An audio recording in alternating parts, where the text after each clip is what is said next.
Hello and welcome to episode 13 of the Sackdown. Today we have Jankos with us. Doesn't need an introduction. The Western GOAT jungler and master of Sejuani, as we found out earlier this year. He is joining us for the Sackdown. There's a lot to talk about with Jankos, but the place that we are going to begin is the discussion around G2 because a lot of stuff has happened recently. G2 reportedly is changing members. The reports right now are leaning towards Skumon, and I think Labrov is said to be confirmed for the roster. But obviously, it was disappointing for G2. They ended up not making it to top 8 at Worlds for the second year in a row. Well, actually, it's the fourth year in a row. But, we'll just say second year in a row with this lineup. And there's a lot of discussion that always happens whenever G2 fails to make it out about why the West is struggling, why they're not able to compete with the East like they used to be. And Jankos is a perfect person to talk to about the old G2 that could compete with the East in 2019, 2020, and the new G2. And the way that I wanted to kind of preface this discussion, or the first thing that I think would be interesting, is to talk about how good the 2019 and 2020 G2 really was. Because there's obviously the results. You guys made it to finals of Worlds. It's fucking insane. Like, you made semifinals the next year. You ended up beating T1 in a best of 5, which like LPL teams can't seem to do. We'll obviously see what happens with T1 top esports.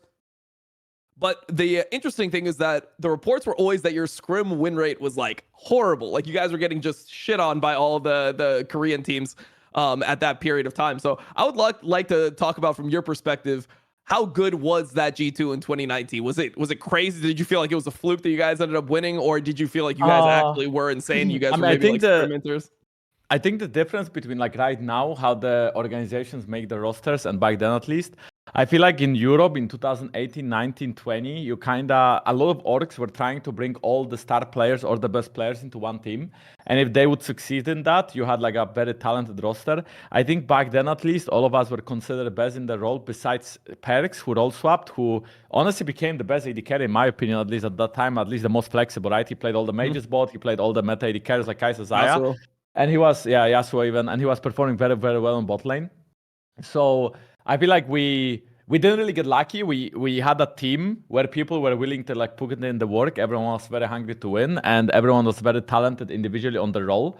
So it seemed to work out for us. I think the difference between now and then is that right now I feel like, of course, there's some budget issues, and I think G2 is one of the few teams that invests a lot to make a strong roster. And even now, like you mentioned, they are changing players, right? But we can discuss this further in a little bit of time.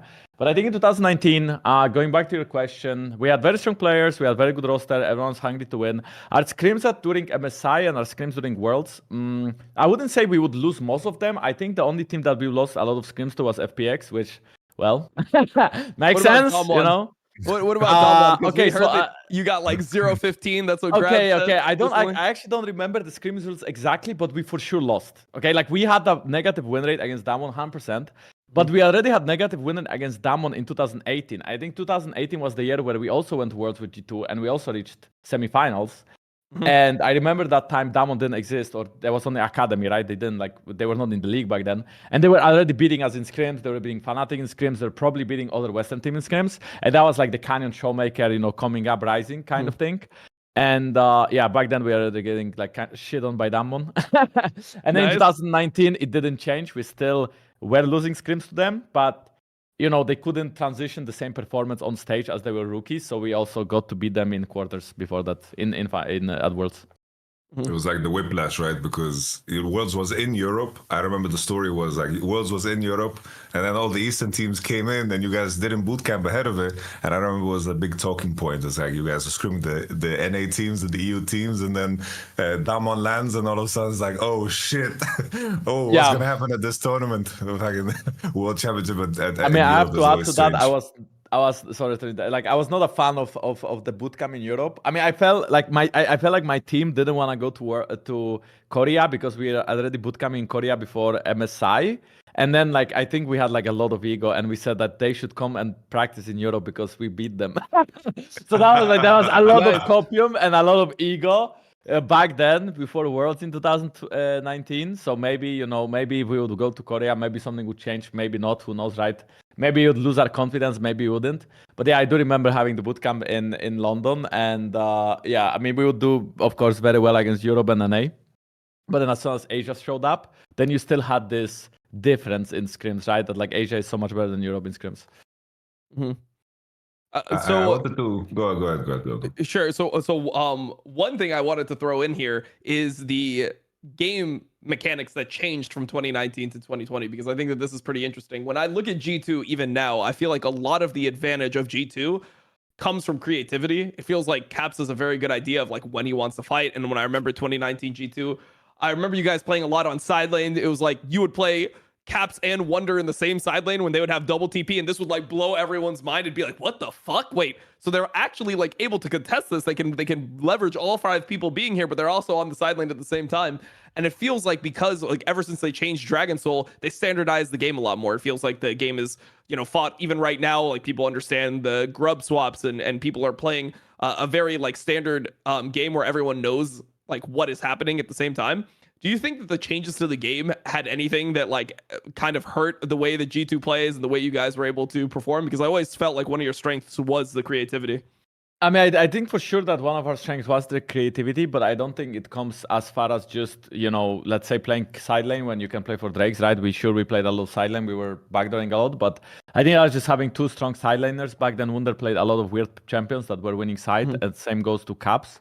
And I think Wunder did already a lot in 2018. So to 19, when we had Caps and we had Perkz like a very strong bot laner, then it was easier to play side lane. But already in 18, we played side lane. And also let's also not forget that I think in 2017 was the last year where Sidestone was a thing.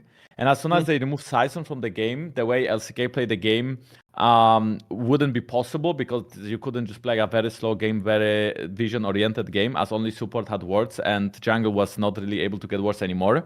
So that kind of made them weaker, right? That made Korea weaker, and that also allowed other teams to, you know, shine. And in 2018 and 19, we had Chinese teams. Wait, who won wars in 2018, actually? In 19 was FPX, but in 2018 was IG, right? So that was the 2 years where it was actually the China rise, right? After the Korean domination, it was the rise of LPL. And that kind of, I guess, made the game also way more popular in China, which, I mean, we should be happy for. But I think even now, when you see G2 and when you see other Western teams play the game, I actually do think being quite open-minded and unique with champions is important.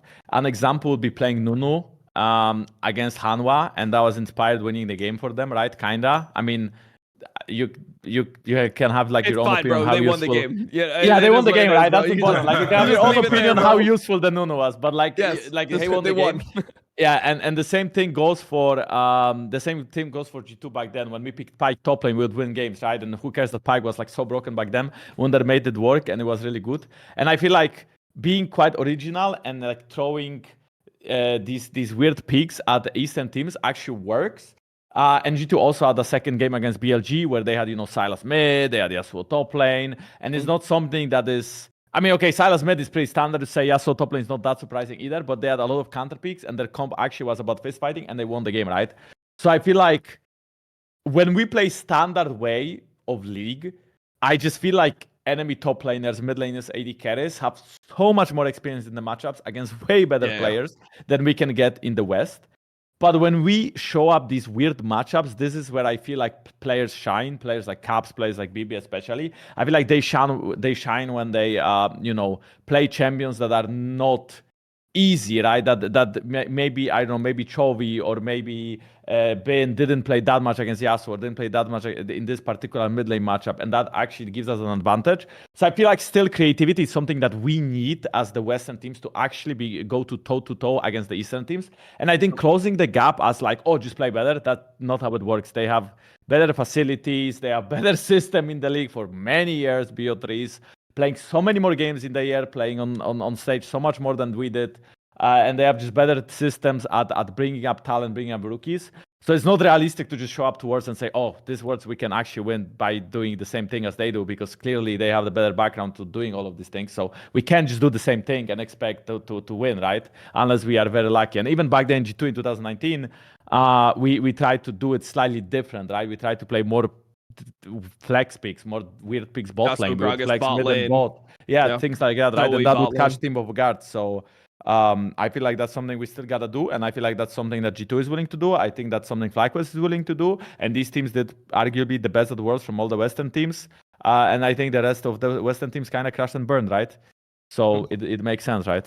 Yep, and that is why APA played Kled mid against FlyQuest. All right, Yamato, bring us in. But I really want to go down that line of conversation too, in terms of like what Western teams need to do and the issues that you face. But before moving on from 2019, 2020 G2, I wanted to ask you, in terms of G2's level, how comparable was it between the years? Because 2019 was a big transition year for Korea, right? With like a lot, like this was the year where Sandbox, Damwon, and of course Griffin came in, and a lot of their, like, let's say, inexperience showed through in some of the games that they played. And then you had like the downfall of IG as well, and MSI and so forth.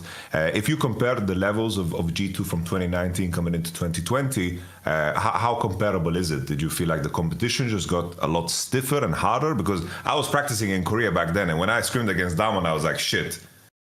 Korea is starting to add that looseness to scrims, where they are picking different champs, different unique champs. It's as if the LPL and LCK looked at you guys, studied you guys, and added that layer to what they wanted to do. So I wanted to ask your take. 2019 G2 versus 2020 G2. How did it feel in terms of your level, if that comparison can be made? I mean, I feel like we were still doing okay in scrims. I think both years were similar. 2020 was the year of COVID, right? So there was no MSI, so we couldn't really go there, but we still won Europe twice. And then we lost to Damwon in 1-3 in semi-finals, but Damwon did go to be the tournament's winner in the end. And actually, in 2020, when we entered the boot camp in China, when we were in the quarantine hotel, we were getting stunned by TSM. I swear to God, we had a scrim day where we lost to TSM, I think all 5 or 6 games. And that was, I think, people were like complaining so much about the environment in the hotel that we just like can't scrim, and the desks and the chairs and the PCs and everything. And I mean, there was some copium in it, but there was also some truth in it, because I mean, as soon as we left the hotel, we started doing better in scrims. And by the end of the boot camp, so before we lost to Damwon, I think the week, let's say, or so, we actually were winning against most of the LPL teams. So all the LPL teams that were left, which was like Suning and I don't remember, it was Tez or other team.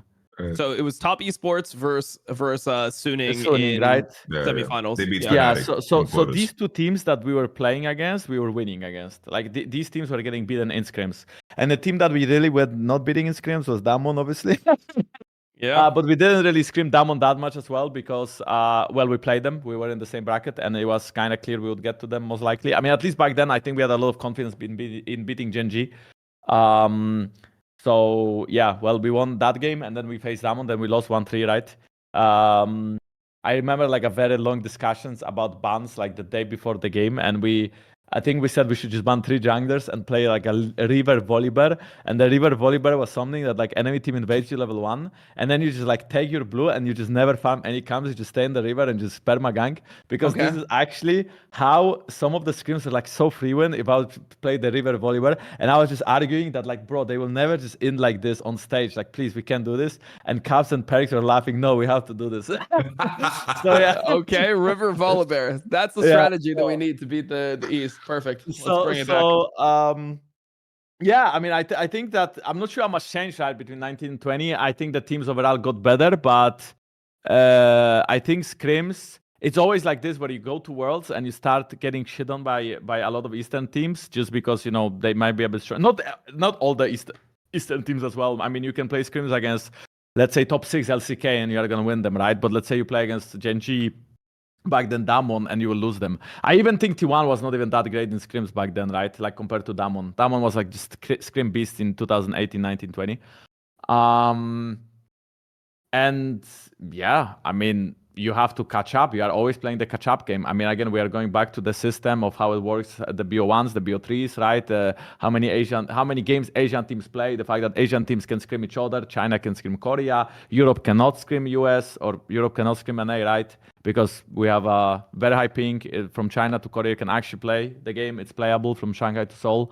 So the environment we are in is just harder. And of course, this could sound a lot of excuses, but I'm not trying to make it as excuse. I'm just saying that it's reasonable that these regions are just stronger. Not only the infrastructure, but also the practice and the talent management. Yeah.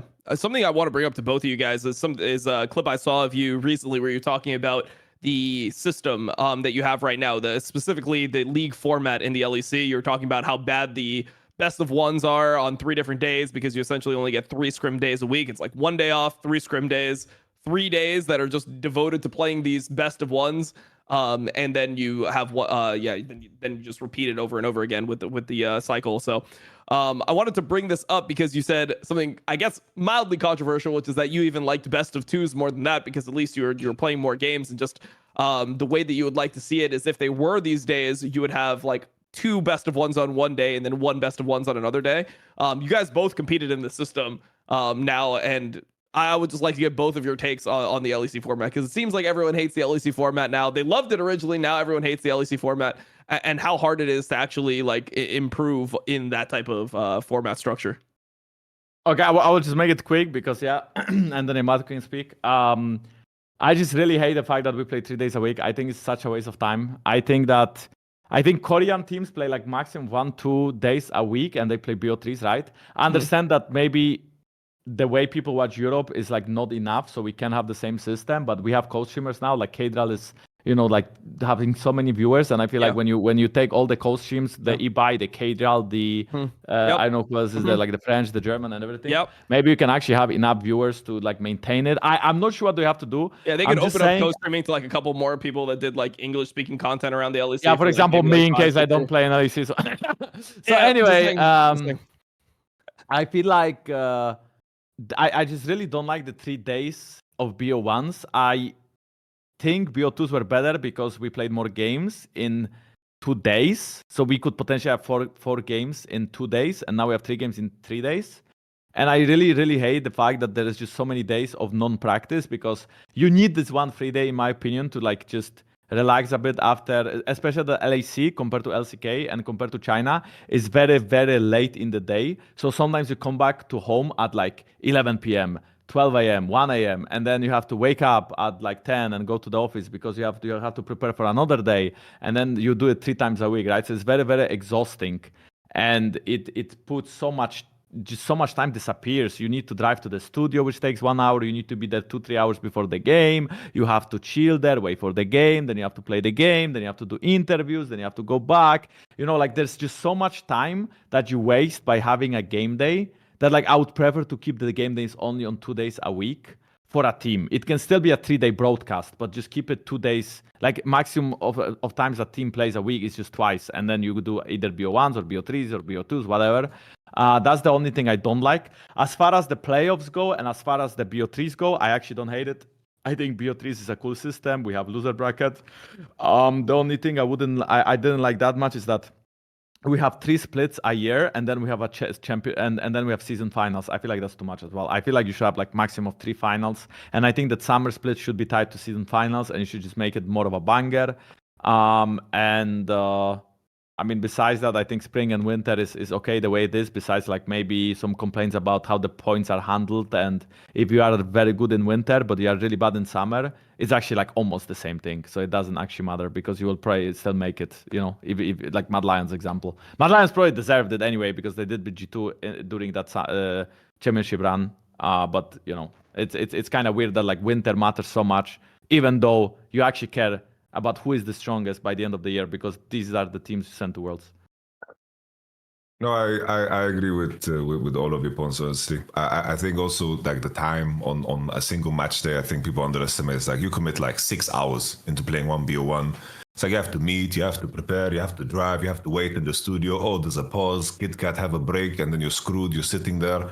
It's a massive waste of time. I think what I can add to the conversation, I think that GMs also view the format really, really wrong, because the truth is winter and spring barely matters. And like I come from a position where I knew that winter split would be tough. It depends on who's your GM and who's your owner, depending on if winter matters. It might not matter in the grand scheme of things, but it might matter for your career. Who knows? I mean, the point I'm trying to make, right, is like if you use winter split for what it actually is, it's just a question of how you use your time. But the psychology of how it affects the perception of the team, and the perception of the team is what GMs weigh so heavy into the decision making, which means that they don't navigate this format well at the same time. It's like the format is shit, but navigating it a specific way is also important, because in the end, what matters the most is, are you going to be good in summer? And sometimes your points screw you over. That happens too. But I wanted to highlight that aspect of it. I think that, in comparison, it's like when I worked in Korea, we basically had on average like one best of three where we drive into the heart of Seoul to play. Basically on average, like every third or fourth day we would be playing. Sometimes a bit closer, sometimes, but on average this was like the distance. And that pacing was super, super nice, because we had 3 scrim days, focus one opponent. 3 scrim days, focus one opponent. We had maybe one break day like every 15, 16 days, but when we had those break days, I didn't see a single player. They all disappeared from the house. They just went to PC Bungs and they played Maple Story or some shit. They just all disappeared. Rotating back to the format, I think just the format, everyone celebrated at first because people were happy that 2 shitter teams are going to be out and we're going to see less of them. To create a format with that in mind, I think it's like putting a band-aid over a gushing wound. And I'm hoping over time that the teams in the LEC actually, like the bottom feeders, get filtered out and slots get bought out, and we have active teams where you have teams that have the perceived strong players, and the underdogs of the LEC actually do something with the intention to be different. Because at least Astralis, right, as a team, like they had leader, they were weird, 1-1-3, they were weird somehow, they made it competitive, and also it was interesting enough to be a part of the region. And I think that's essential, because there's too much of the touch of people that they are not in tune with what the game actually is. It's like the people that are creating the rosters are listening to other people, and those people don't know shit in the first place. When players made the rosters and players were active in terms of knowing who they want to play with, and the perception traveled like that more, I think it was better, because there's a lot of players that should be in the LEC that would make the LEC better and should be LEC legends, but eventually they got filtered out. They're not coaches, they're not strategic coaches, they are not involved in any shape or form, and I think that has also ruined the LEC. So for me, making a format to remove 2 bottom feeders and celebrating that doesn't address the core issue. Yeah, I mean, what one do you thing think I wanted about this shit? I mean, I agree with a lot of that. I mean, I remember how long it used to take to just have one full day of competition, even in NA. And you can correct me if I'm wrong on this, but like we lived really close to the studio. Like we lived like 5-minute drive from the studio, so it's very easy for us to get our team together and just like go to the studio and play. And we were only doing 2 days a week back then. It was the 18 best of 1 format. Even when there was the format in season 4 where it was 27 best of 1s, I believe, or maybe it's I think it was 28 best of 1s actually. But yeah, when you played that, we lived close enough to the studio that it was fine for us to go back and forth. But from my understanding and being to Berlin and talking to players, like most people don't live that close to the studio where the studio is. So like the way that you guys travel, it's like you guys are moving from where you are to the office. The office might not be close to the studio. Then you have to go to the studio, then back to the office, then back home. And it just feels like it's a way longer process than it even was for us back when I was competing. Yeah, I mean, I think traffic. Yeah, if there's a traffic, is a disaster. I mean, like we like I was late for a game this year, and I remember like literally just entering the studio, instantly going on stage without even being allowed to go to the bathroom, and I was so triggered. And then they allowed me at some point, and we lost that game, obviously. Which game was that? I kind of want to like know which game it was. Wait, which game it was? What were you playing? I think it was a game against like one of the actual teams that we expected to win, and it was in Spring Split. It was Spring Split, and I think it was like a game we were supposed to win. Maybe it was against Rogue, or maybe it was against other team. Oh no, it was against GX, I think. Maybe it was the game before playing GX in Spring. I'm not 100% certain. But yeah, basically, something Yamato mentioned at the start, right? Like sometimes you commit 6 hours to play a game. This is precisely it. But if you play 2 or 3 games, you are not going to commit much longer, because you're going to commit maybe max 7 hours. It's just one game makes it like the day is all about that one game. And you have to go 2 hours before your game. And then when you are in the studio, if all the games are short, yeah, sure, maybe you'll play. But if the games are long, if there's pauses, you have to like stay there, wait. It's just, I think it's having 5 BO1s a day, 3 days a week. I think this just can't be next year. Like I seriously think it just can't happen. I think it's just too much time investment. For sure. I think there's viewership fatigue as well. Like I remember I as somebody who experienced it only as a viewer, I remember the first winter split, I was like, nice, bro, this is fucking sick. Like we got a finals, like it felt really hype. And then the second one, it started so quickly afterwards that you feel like, oh shit, like this is like, okay, we didn't get that much of a break because there used to be only like the 1 week break between winter and spring. And then by the time it gets to season finals, as a viewer, I think you feel so exhausted by it. And if you look at the viewership of like the actual broadcast, there has been a viewership fatigue of the actual fans that are the core LEC fans. Like every time you see the LEC puts out like a report or like there's a report about viewership, it's always that, oh, LEC is peaking, this is the most viewers ever, but they allowed like 50 people to co-stream. Like Casual is co-streaming, Ebai's co-streaming, Kameto's co-streaming. Like that to me doesn't show that the LEC product is thriving the way that they're trying to portray it. And I do think that just from looking at the conversations, the viewers are tired of this format. So even for anything else, like just the idea of the entertainment product point of view from Riot, if the viewers are not enjoying the format, like who are you putting on the show for it? If the teams don't like it and the viewers don't like it either, what is the point of keeping this type of format? So I would assume that we're getting something different in the future. I hope so, yeah. I for sure hope so. Yeah. Crazy thing is we're gonna have three internationals, right? So most likely everyone's moving to a 3-split system. I'm really curious to see how that's gonna work out, or if teams are gonna just do regular splits and whoever is at the top of the ladder, maybe you have like spring season, in the middle of the season, whoever is at the top gets to go, some shit like this. I have no fucking clue what's gonna happen. I'm really curious to find out, because I could imagine for Korea walking away from best of 3 would be like a disaster, because that's what they are used to and that's what they've done for so long. So I'm curious how they're going to play that out. Maybe just a single round robin best of 3, that's it, what they're gonna do. I mean, I think that makes the most sense. Single round robin best of 3 into like a playoff format with like 6 to 8 teams. I think that would be pretty decent. That would be reasonable, yeah. That would be reasonable also for other reasons, maybe. Yeah. I mean, didn't you guys have it in A? What was the system in the A right now? We had a single round teams, robin. bro. Oh yeah, you guys have 8 teams, yeah. Yeah, we have 8 teams, and it's a single round robin best of 3 is what we just did for the final split. Okay.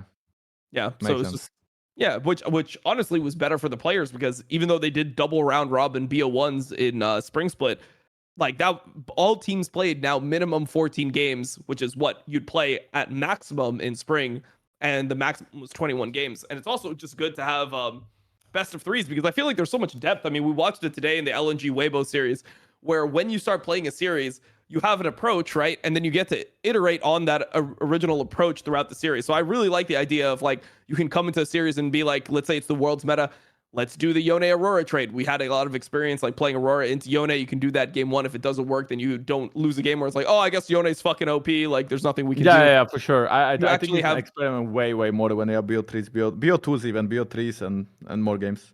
Yeah, and I just feel like that's what you get to see at Worlds. Like when you get to when games are decided, when series are decided, when placements are decided, it's always through a series format. So I'm really done with BO1s. I feel like they shouldn't exist. I kind of hate that we have BO1s at Worlds, because I feel like so many narratives are taken from just one BO1.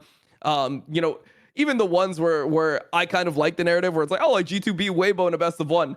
I don't know if that means like it's a best of 1, right? Like G2 had a better draft in that game. They ended up having the Galio pick, like they solo killed in that lane, and the game was much different.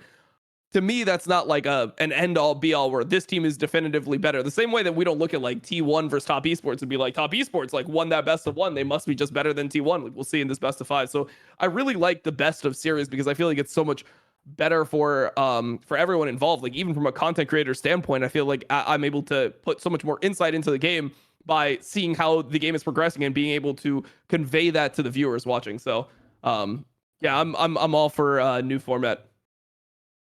I want to talk about Raycon Everyday Earbuds, that is, of course, sponsoring us here at the Sackdown. They are so good because, of course, you have 32 hours of battery life, which is so important. Have you ever gone somewhere and you get to hear the noise of everyday life and all of a sudden you realize, boom, you have no battery? These charge super fast. I use them for gym. I use them for travel. It's very, very helpful for me that these are also sweat resistant, because when I go to the gym, I sweat like a pig. I've had earphones that just start to beep and they start to get destroyed, and the wear and tear thing just destroys altogether. That's no good. How do you use them, Dom? your Raycon everyday earbuds?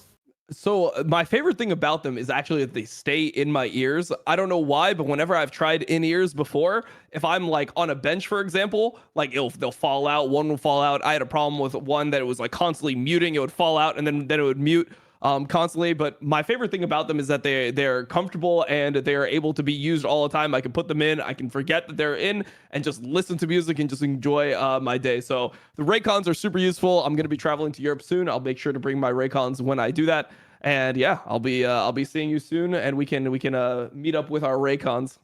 It's gonna be wonderful. They have so many different features, like the quick charge function. You can customize them however you want in different colors. The active noise cancellation is so important because it's kind of surprising how loud planes really get. But enough of that. We have our own special link. Just buyraycon.com/sackdown. Buyraycon.com/sackdown to, of course, get up to 50% off everything on their website. That is, once again, buyraycon.com/sackdown. Go join us. Join us. Make your life better.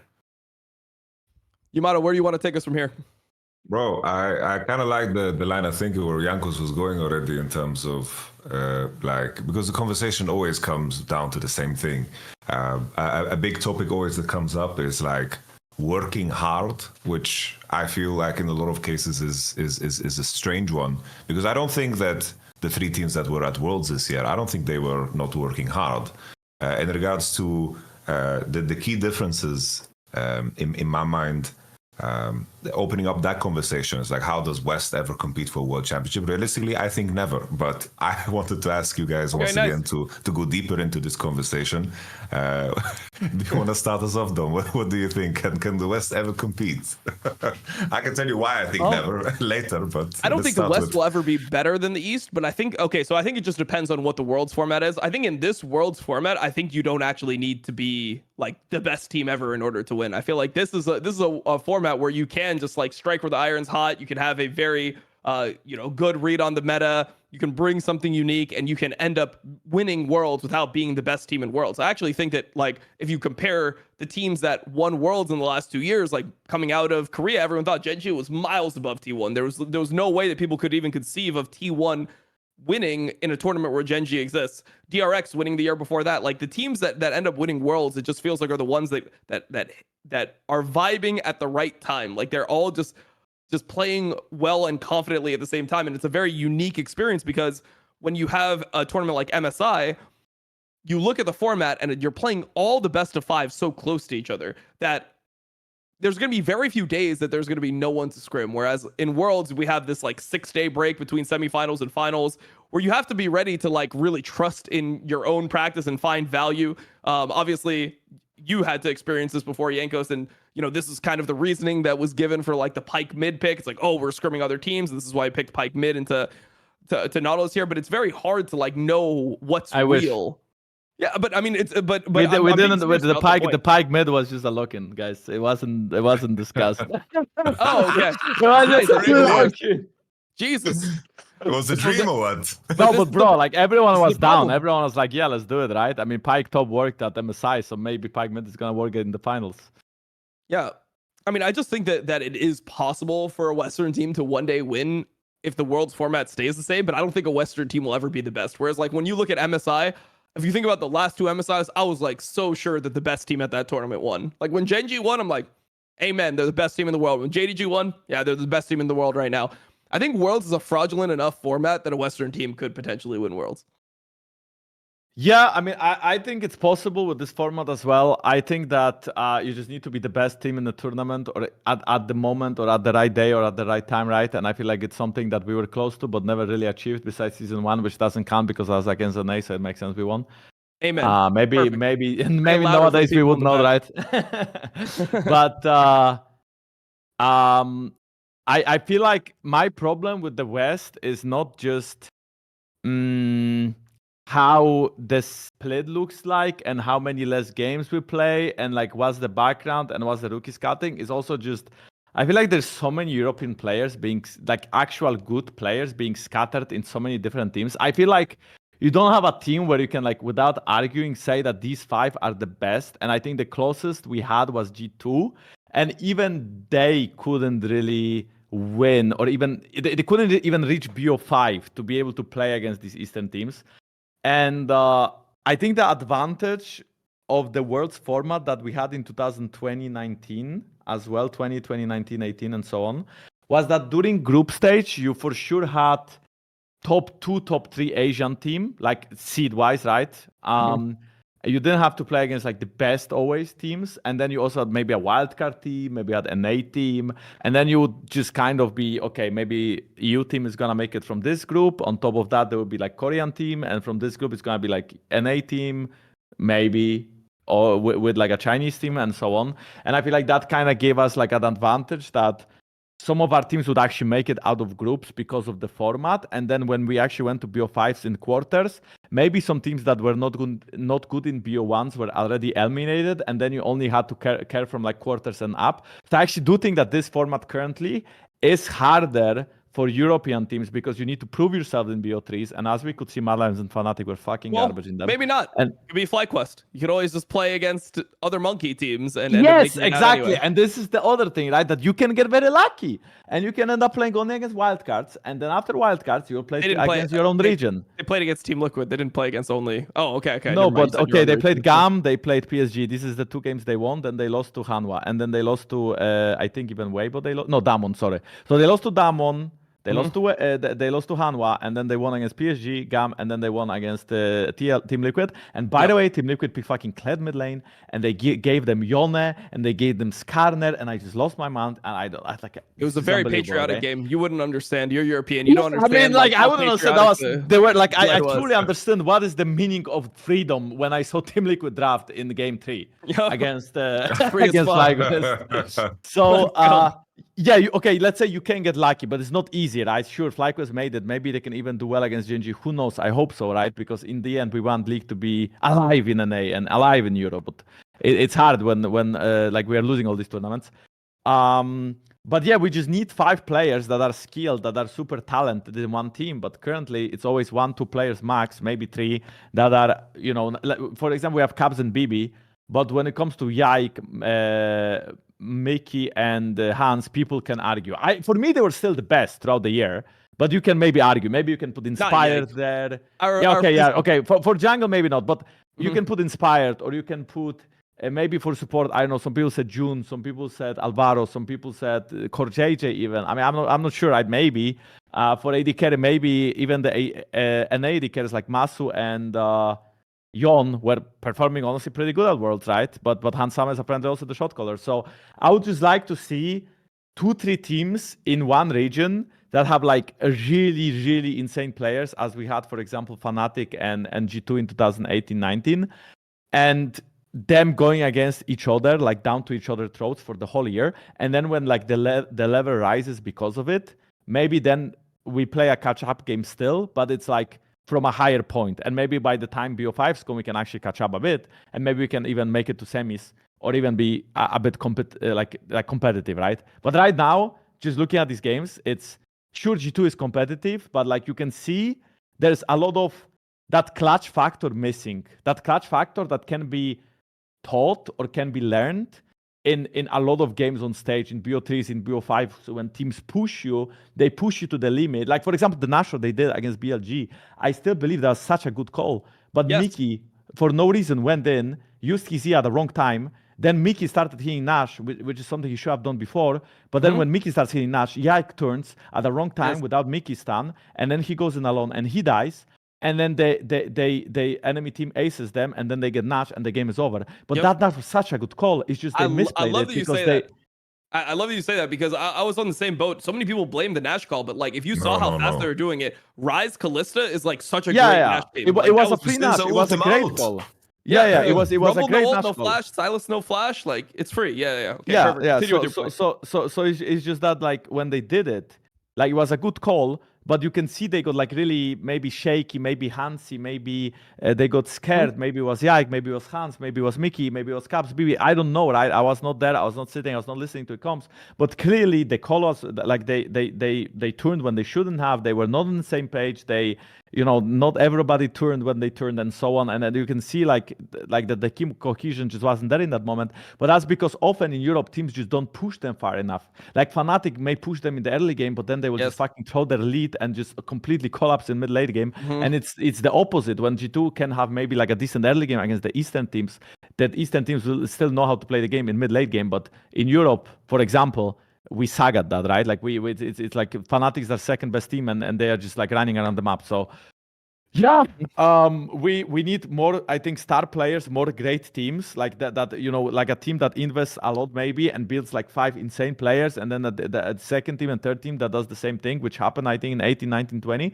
And then hopefully when we have like these power teams, they can just carry the whole region. And who cares that there is like a very bad team on the 10th place? You only care that you have like 3-4 strong teams that push each other non-stop throughout the whole split. Yeah. On my end, like when I think back of 2019 G2, like in order for that to have happened, there were so many things that needed to align.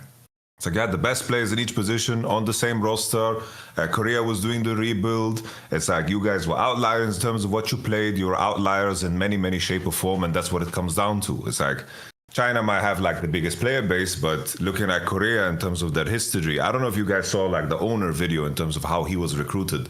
And basically, it's like the amount of pressure and the amount of like hoops and ladders they need to go through to even get like a trainee position, where he had to leave school to go into a 1-month boot camp to be picked as a trainee. That's not challenger, as a trainee, and how big that was as an opportunity, and what these players need to go through in order to get like chances to play. Everything is so deeply ingrained in terms of what they've done with the esports for so long, and this creates, of course, a legacy that is so impactful. Because additionally, the biggest issue I have when it comes to how Europe has done things is that the DNA of teams gets completely spat on and shat on and thrown away. When you think about the players that were at their best a couple of years ago, in terms of, in my mind, when it comes to players that have done so much for the region, it needs to get to the point where they get defeated before they get out. There's so many players, when we think about like the old Fnatic DNA, it's like none of anything that was a part of the old Fnatic is no longer there. G2 changed. It's like luckily they have caps, right? And they have done a good job of building everything up again with Dylan Falco, Rodrigo, Duffman, and Romana as well. But when I think about the DNA of all the other rosters, there's nothing there. Why are the players that did so much for the region in the past, when we were competitive and we were strange, why were they tossed aside? Why are they not involved in the team still? Why are they not becoming eventually coaches? Why were they discarded for players that in the end ended up doing nothing? Because when I think about the teams, what is the history of the teams? I don't feel like it ties into anything. Because, for example, now on your end, I don't know what your plan is, Jankos, but it's like you are vital to the region in the sense of what you've done for the region. Like if you are not utilized, like obviously you are in a very powerful position where you can do as you please, because you have a very, very big fan base, very successful stream, and the most impressive jungle career. You're the jungle GOAT of the West, plain and simple, right? One of the greatest jungles of all time, plain and simple. But if that is not cherished, right, to the point where like junglers and teams don't approach you to help them in any shape or form, for you to share your wisdom, there is no transition period. Because right now, everything just starts over. At least G2, with the new players they are bringing in, they are building on something. What are the other teams building on? I don't feel like there's anything there. There's no legacy. Mm-hmm. So the interesting thing, the takeaway that people are going to have, I can already predict what the cretins are going to say. They're gonna look at this and be like, but Jankos, you're saying you want more super teams, and super teams don't work, because that is kind of like what it's hinting at, having a bunch of good players on the same team. Now, I don't think that you're viewing it as simple as like, oh, just put the 5 players that are the best together. I mean, I think one thing that was really interesting about old G2 is that you guys really wanted to play together. Like there was a reasoning for every player being in the team, rather than just like, oh, these are like necessarily just the 5 best players in their position. Obviously, moving Perkz was a huge risk.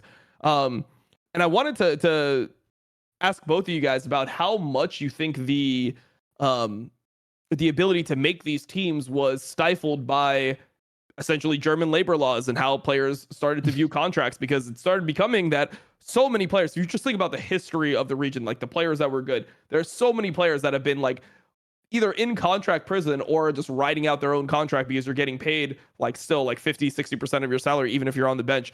How much you guys think that this affected the creation of teams? Because you think about, you know, like throughout time, obviously Niski, after going to Worlds, was in this situation. I mean, we've had tons of players. We have Crowny this year who was doing that. Self-made, when he was absolutely at his entire peak, was on that Vitality contract. We see this a lot of times. So what do you guys think about, like, you know, players writing out contracts, German labor laws like hurting the region? Is this a cope? Is this real? You can start, Jankos. I mean, I don't know the German labor laws exactly, right? So I can't really like speak to it too much, speak about them too much. Essentially, you can't just be a North American. You can't do the North American thing, which is like, we don't want you here. We signed you to a 2-year contract, but we don't want you for the job anymore. Fuck you, and then you don't get paid. No, but okay, makes sense, right? I mean, like, I don't think there were many players who would willingly stay on the bench. So I don't know how much the labor law ties to it, but I do think there is a history in Europe of players not being able to leave their teams when the teams didn't want them, right?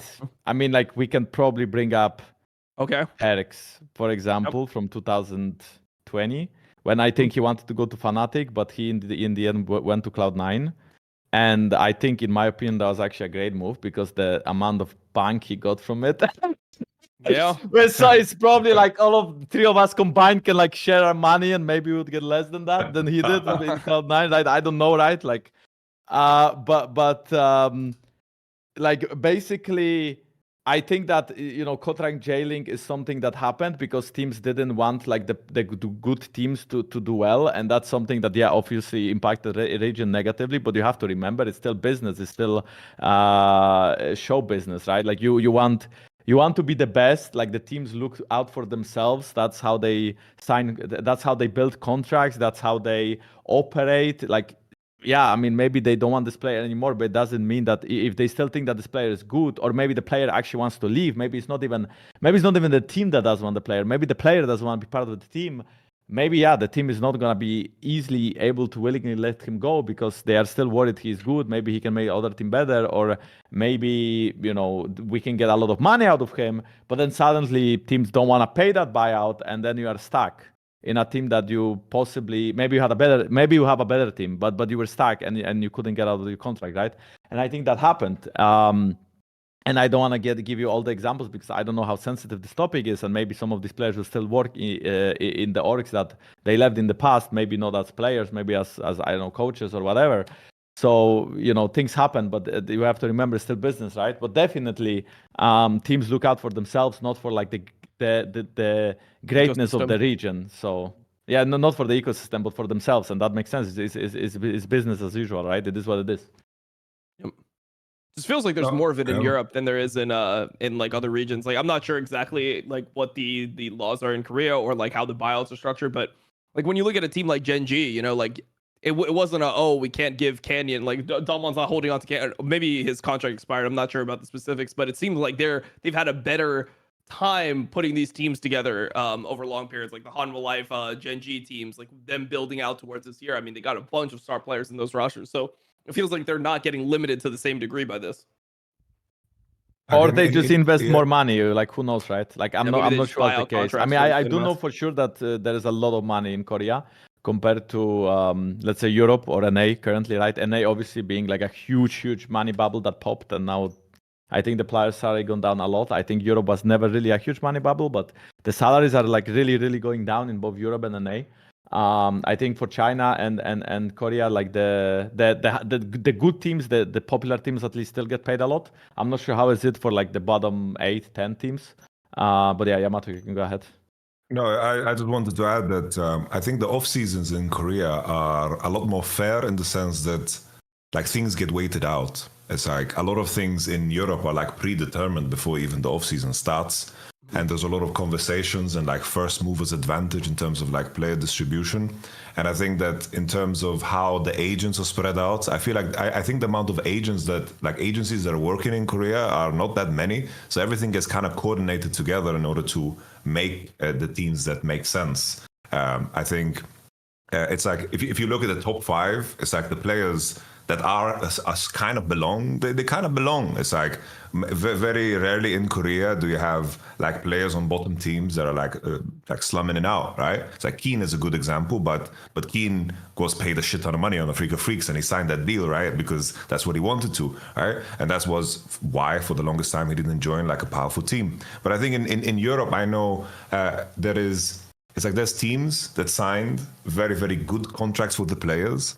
And then there was like the G2 example. I remember when everything went down. It's like G2 had the methodology in the past where if players weren't willing to re-sign their contract when they had 1 year on their deal still, they would get benched. And then the salary during bench was in the contract written super low. The legality of that I'm not so sure of because I don't think that's allowed, but it was like in a kind of a gray zone where you don't, it's like how would you pursue that? How do you pressure that? What do you do with it? Because I think that's how the contracts are written created so much leverage. And I think from G2 position, they could easily entice players due to having Perkz and having Jankos at times, and then Caps coming over, and then it's like everybody wants to play with these players, so they're gonna come over and sign the first deal that they have because they can't imagine and the world. And the first deal turns into like I mean I can confirm that actually. I can confirm that like actually I have 2 points if I may.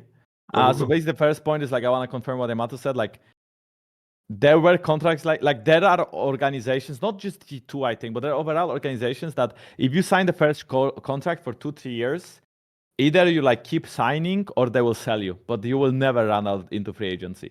There are teams like that. Either you are getting sold, either you are getting benched, but you are not running out into free agency. That was a rule in Europe for many years. You will not be a free agent. I was contracted since 2024.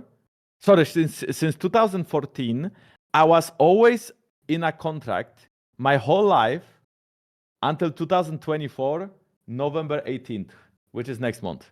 So I will be first time in my life free agent next month, but I was never a free agent in my life. And yeah, sure, you can say that maybe it was my mistake. I should have just been like I should just be more confident in my abilities. But you know, if you are a rookie, 17, 18 years old, all you really care about is playing, right? So you don't always exactly like think about the future. But in the end, I don't think I was a free agent ever, just based on the fact that the teams didn't want that because they will just get money out of you or they will bench you, but they will not allow you to be a free agent where, you know, you can negotiate either salary and they will not gain money out of you and they are paying you money. And G2 is like one of the teams that definitely had this approach, but I also know I think some other teams did.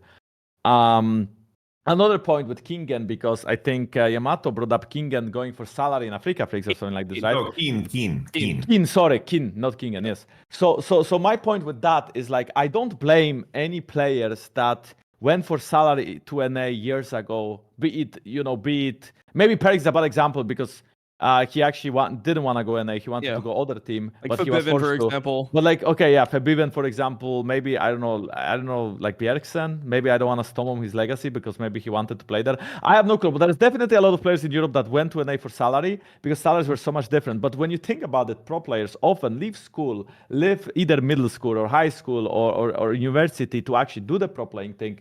And if you don't get paid enough and you don't save enough money over the course of your career, what the fuck do you do after, right? I mean, yeah, maybe for some, it's simple. Oh, I will just go back to university or I will be a coach. But like, how sustainable is it? How long is esports going to be there? Let's say you are a streamer like maybe Yamato now or Dom, and you are kind of like fine, right? Or maybe Yamato can be a coach. Maybe Dom is a streamer for a long time, and you are fine because you are in this ecosystem. If this doesn't work out, it's just fucked for me. I need to do like same, right? Like for me, if the esports doesn't, like if I wouldn't be a pro player or if I wouldn't be like a streamer, I'm pretty fucked. You know, I'll be pretty like McDonald's employee or something. So like you a lot of players, they leave their education to do the pro playing thing. If they don't save enough money during that time, during these years, especially let's say in Korea where you leave school and then you go to army after like 4 or 5 years of your career, Maybe like some of them are exempt for that, like Faker, right? But some of them still have to do it.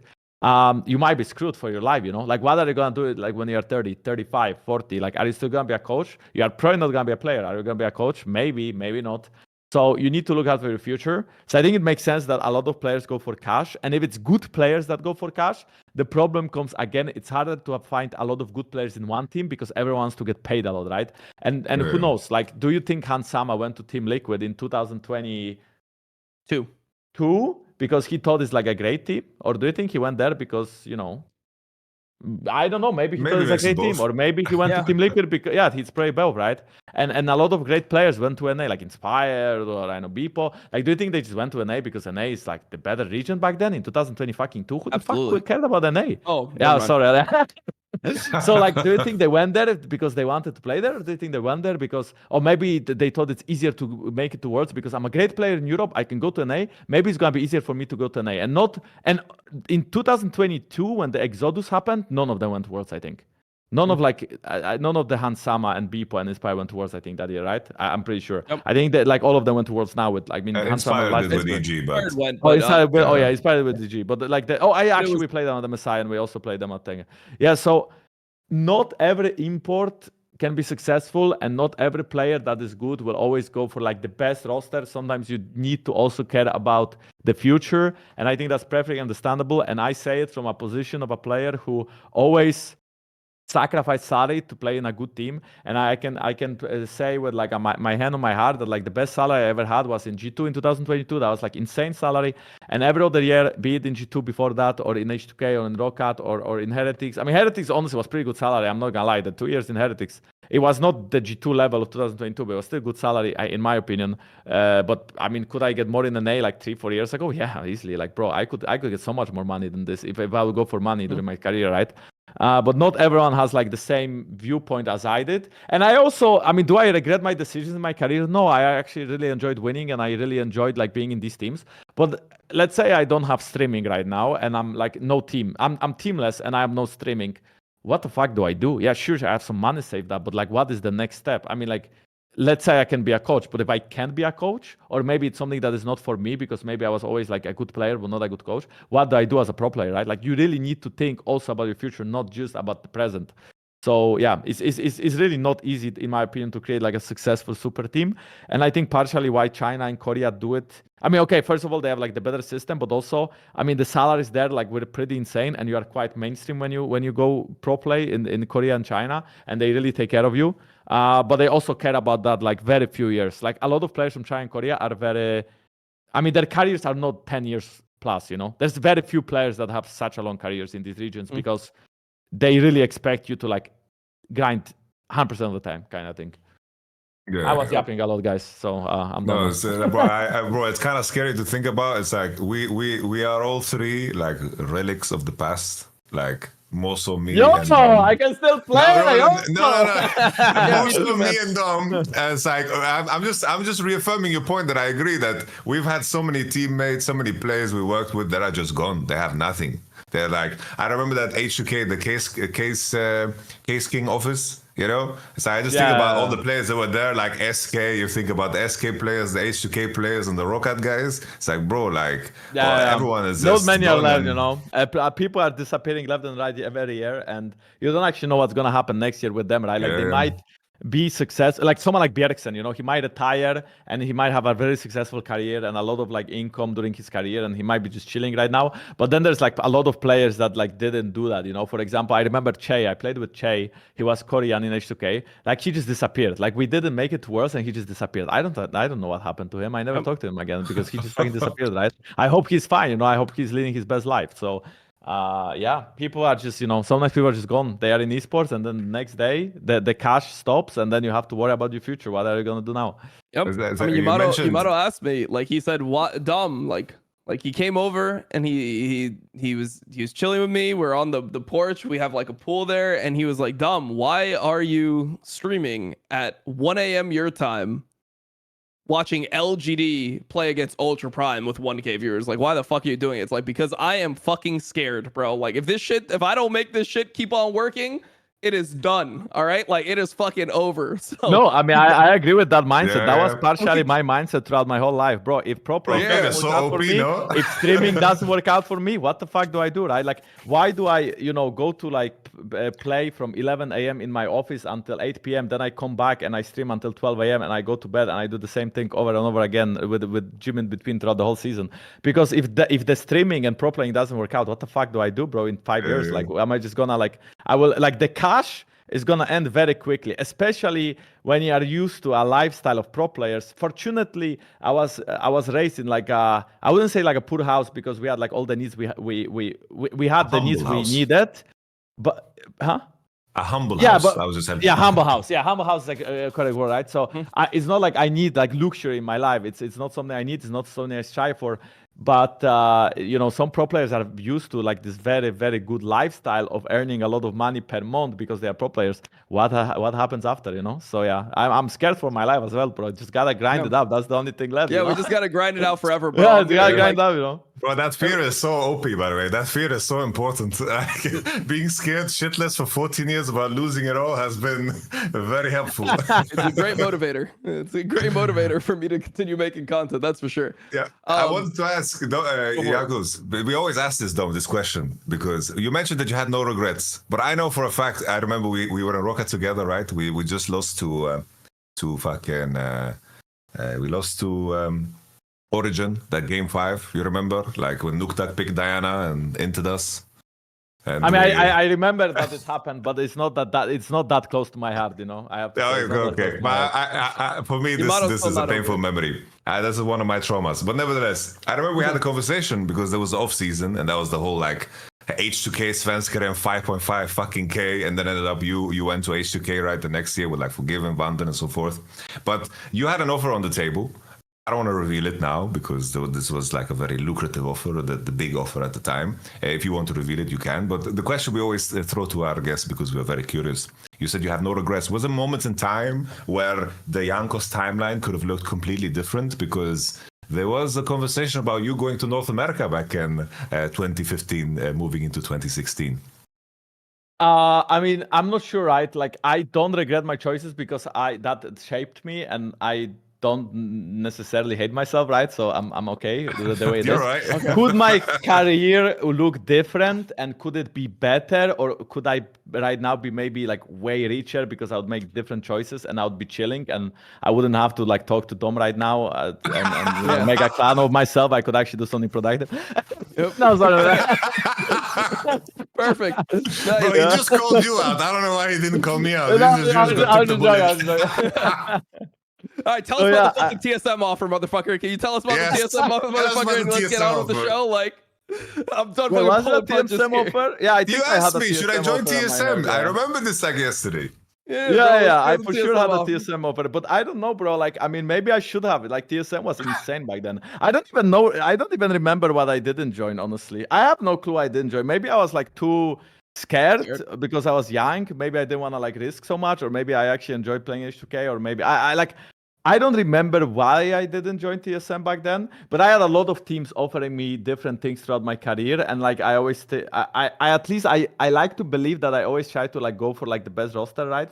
And obviously we didn't have like that much success in 2017 H2K or 2015 Rocket because we didn't make it to Worlds, but at least 2016 H2K went kind of well, right? Or like at least that was my first time at Worlds, and that really like reignited my passion for the game because I enjoyed Worlds so much and I got to play against best teams. But yeah, maybe I should have went. Maybe I should have went TSM. Maybe I should have went Fnatic in the past. Maybe I should have went, I don't know, other teams. There's a lot of, like I mentioned, there's a lot of teams in the past that I have went to, and I didn't, right? And my life would be different. Maybe I would get complacent, and maybe I wouldn't be where I am because I would go to TSM, and I would be like, oh my god, I'm in TSM for 2 years, and then I would get bullied by Reginald or something. I have no clue. I don't know what will happen. Maybe I would lose like jungle to Dom, and I would be like, fuck. So yeah. Maybe I would have ruined your career. No, it's the thing is, like, you have to understand where we're coming from. Like, Yamato and I are people with a lot of regrets. So we were personally offended when you said you don't have any regrets. So we just want you to have some regrets before the end of the show. We want you to just like just think back to times and realize. I have one regret already. Like, before the end of the show, it's going to drop. Yeah, It's a banger. It's a banger. we just need you to just be here with us in this wavelength. But yeah, I mean, I think, okay, so the biggest regret on my career was probably something that I mentioned before, that like I was never a free agent, so I always signed a contract very quickly, and I got pressured, especially like in Rocket in 2015-14, I got pressured into like signing because I was worried, because I left school at that moment and I was like 18 years old, 19 years old. And I remember my mom telling me that like I should go back to school, and I remember telling her no because like I'm good at the game and I should play. And basically, I was worried that like if Rocket doesn't sign me, like what would happen? But back then, if no teams, like I didn't have an agent, right? So if the teams wouldn't allow you to talk to anyone, you wouldn't be able to. So like I wouldn't know that, for example, Fnatic wanted me in like 2014-15 because they wouldn't be allowed to.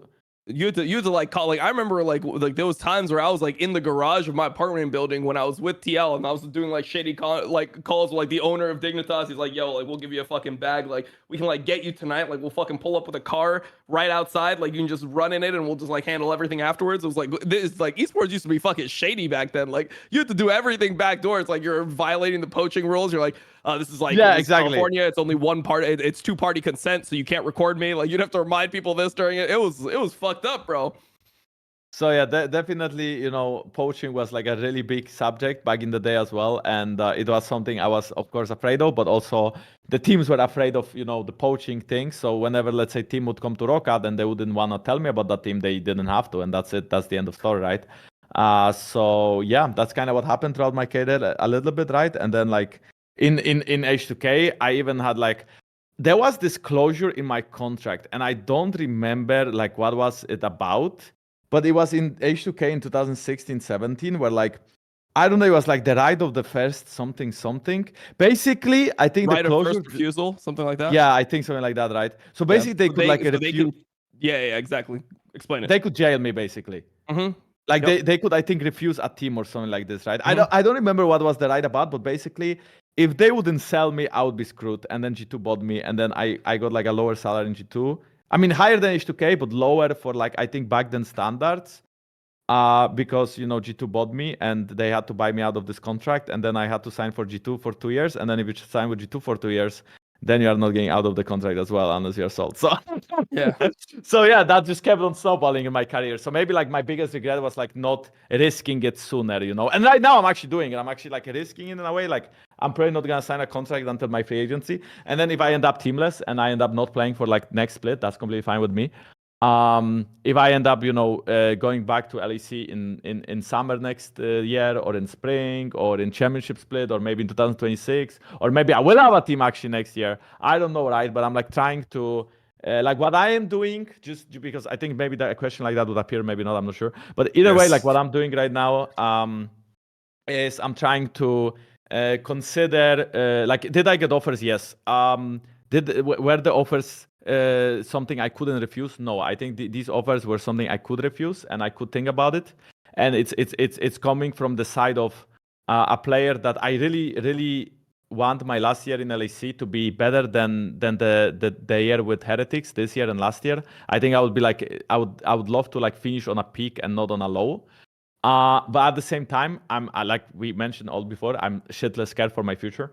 And if I, let's say, play 1 more year or 2 more years in LAC, where my stream is going to end up, because I can already see it like declining over the last 2-3 years ever since I left G2. And that is, you know, G2 effect. That is just Europe effect. Like Europe effect.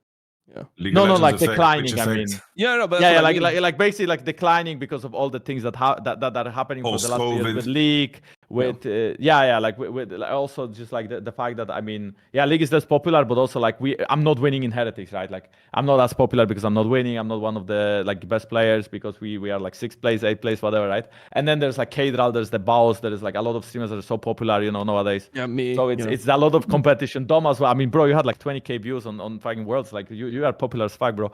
So like I had like 4 or 3. I don't even know. I mean, I was with like up until this Worlds, I was like, is my career fucking dead? Because like, I mean, it's always such a weird situation when you're streaming because you always think back, you're like, wait, I'm like the same person. I'm stream like you probably think about yourself, right? And even when I watch your streams, you're a better streamer now than you were in 2020, right? But like the Yeah. viewership, But in 2020, I could get like 20K views, and now I get exactly. like 3, 4, you know. But that's And it like because fucks there's with a lot you. of competition. Yeah. And sometimes you watch like other streamers that are super popular, and like, what do they do? Like, what is like the trick, right? And sometimes it's just luck. Sometimes it's just being entertaining. Sometimes it's having the right accent or having like the right way to entertain people or having like the vibe.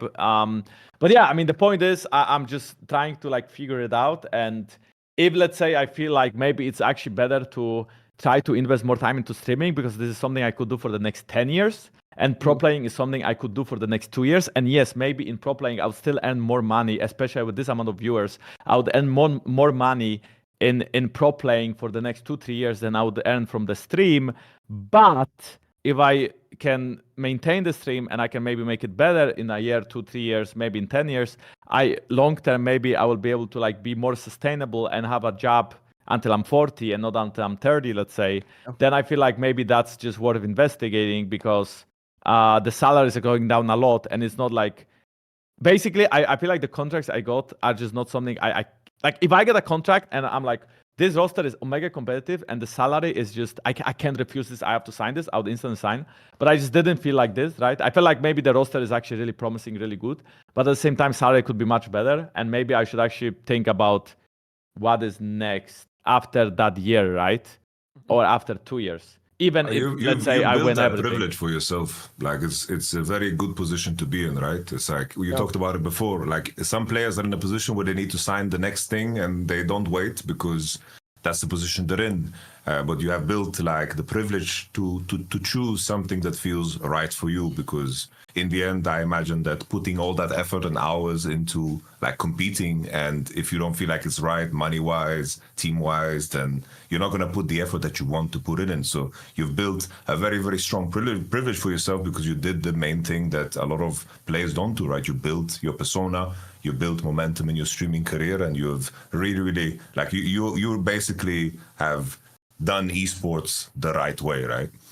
Yeah, that makes sense, right? And is I don't want to take anything away from the teams that contacted me because, like I mentioned, I think the roster can be very, very like competitive, but it's not the only, I think, criteria that I currently use. And that's it, right? And if I would be 18 years old rookie, I would probably sign because like it's great, I can play for the next 10 years. But I don't have that luxury anymore. I'm old, so like sooner or later teams will look out for rookies. And sure, right now I can be like a team captain, like trying to lead them into like the big world of League of Legends. But like how long? 2-3 years, right? Maybe. So yeah, I'm super curious what's gonna happen with me next year. And like you mentioned, maybe it is a luxury to have a choice, and I enjoy that choice. And I'm kind of looking forward to like the first time ever in my life to be a free agent. And I do pressure myself a lot because I do think about it a lot. And I was like very happy I got Worlds co-streaming along you guys as well, right? Because that's the first time I got any co-streaming ever from like LAC or Worlds or MSI, like anything. So yeah, I'm like crazy, very happy. Like last year when you told me that you didn't get co-streaming, I was like, I mean, it doesn't matter. Yeah, I feel like last year I was so much more popular, and but it's like you're like the GOAT. Like why would you not have you co-stream if you had the option? And the thing that always triggers me about it is like there's no limited slots. Like the limited slots is just made up by them. And I feel like a player like you should always be somebody who they want to have co-streaming, bro. Like shit, like you would fucking, if you were co-streaming last year, you'd probably have more viewers than me now. Like you'd be fucking snowballing because like you're the fucking GOAT. Like you're the one who people want to listen to and talk about jungle because your knowledge is just that. Like that is why you're good, is because of your knowledge. It's not because of your young hands, it's because you just know so much about the game. And what the fuck? I'm just kidding. It's because you're so talented. But yeah, I mean, I get it, right? I'm gonna be honest, I was really salty. I was really, really salty last year that they didn't give it to me. Because I know that a lot of like players that basically I like more views than some co-streamers that like when I was just doing live viewing and I couldn't show the game. And I know that's like the meta for a long time. So I was very salty. And I think this year I even did it worse than last year. I think last year I had like more interesting co-stream because I had some with you guys, some with Doublet, Sneaky Meteor, some with like Proxa, some with like basically I was like joining a lot of people. And I think this year maybe I was a bit like I didn't like reach out to enough people, and I didn't do a lot of like. I mean, it also depends, right? Because some people like to do it alone nowadays. But anyway, the point is that like to do it alone now. Like that's kind of like how co-streaming is. Like it's really hard for me specifically because I do it. I normally would co-stream with the SAC, and after a while, it's just like it's because it's so hard to coordinate speaking when you have that many people on a co-stream that it feels like makes sense. Yeah.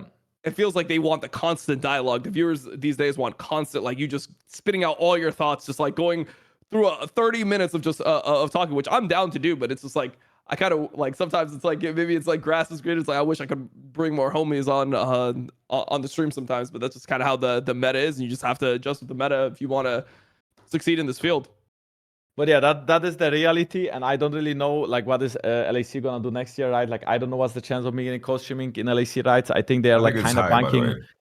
Yeah, maybe, right? Maybe, but I do know a that, rumor like, that I know that basically LEC teams are going to be incentivized to have their own co-streamer. That's the rumor right now. But I think LEC that's something that there was this year too, but you could only co-stream your own games, no?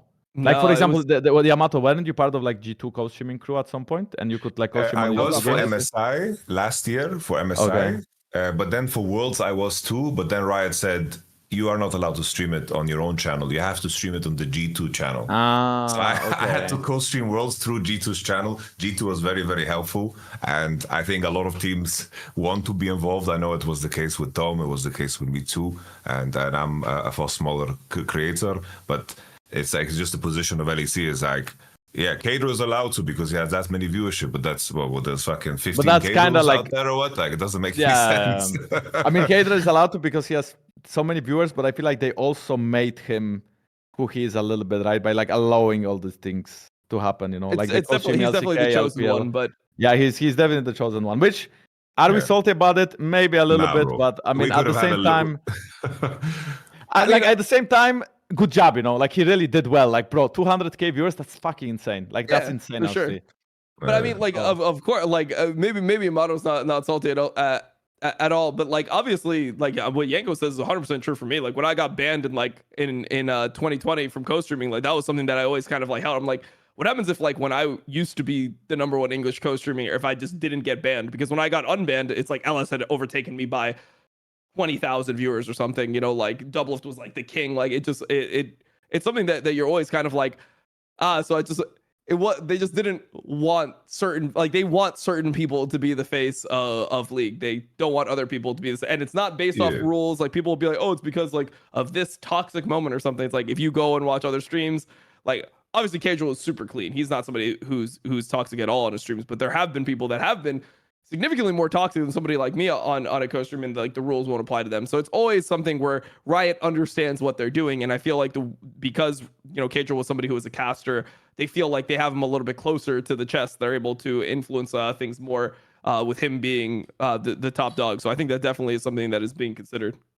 Just to add, like on my side, I am not salty because I think a lot far worse people could be like the top 100%, dog, you know? 100%. I like it. That's like one of my homies, you know? Like yeah. It's like Kadru being the biggest streamer. Like I think that's like I'm happy that that's the case because it could be so much worse. Yeah, and it could be me, bro. Like that would be fucked up. Imagine the world we'd be living in, bro. Like holy shit. The main thing I wanted to add, if it was like an even playing field, that would be blessed. But in regards to your case, the playing field was not fucking even. You got banned, and then it's like we did like you did for the longest time, the live views of the LEC, they were popping off like 2023. It's like I joined in, that was fucking fun as fuck. And then coming into next year, we don't have LEC co-streaming. You got screwed over. You got like good offers from many teams that wanted to work with you, and then that just got blocked for like shit reasons, right? Like that's like when there's no even playing field, that's something to be salty about, you know?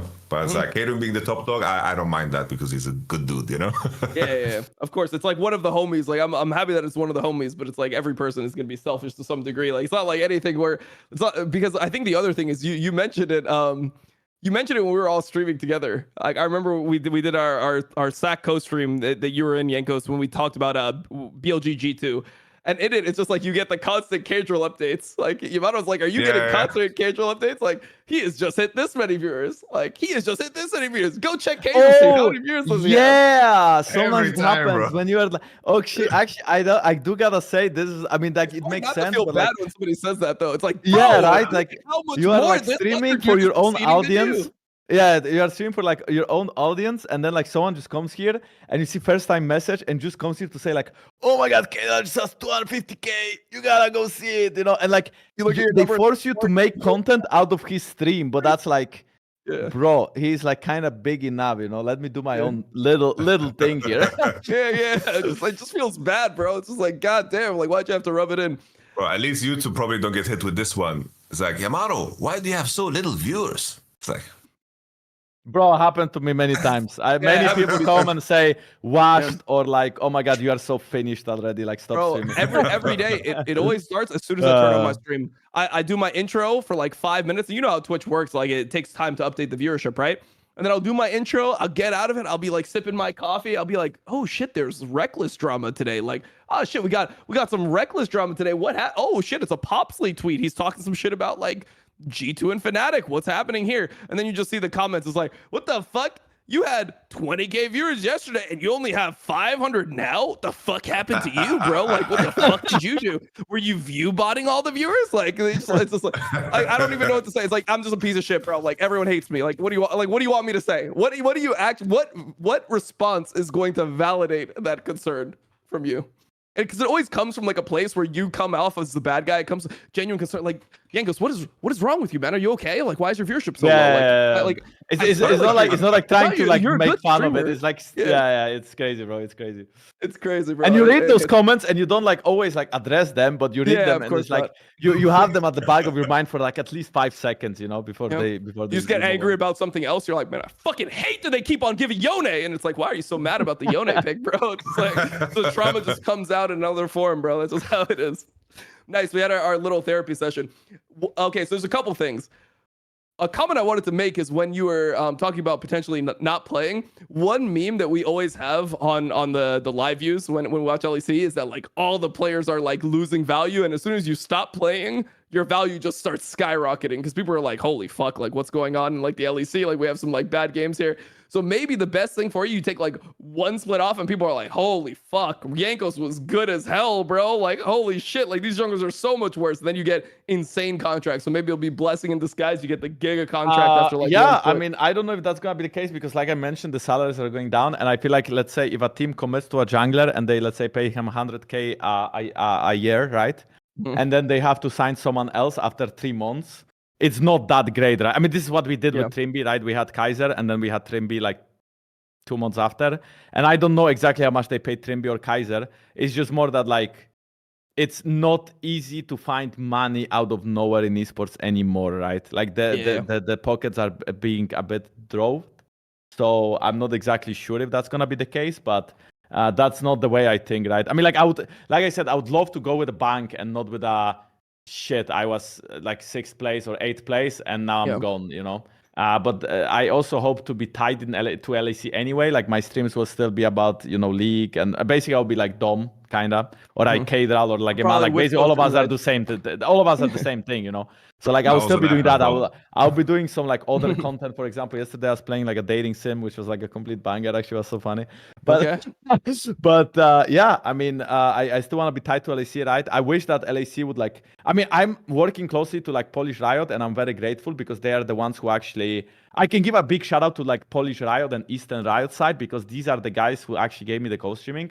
I was asking Heretics for many times and they were helping me, and I was asking my agent and he was helping me, and I'm sure there's like someone in LEC involved that probably helped me that I don't even know he did.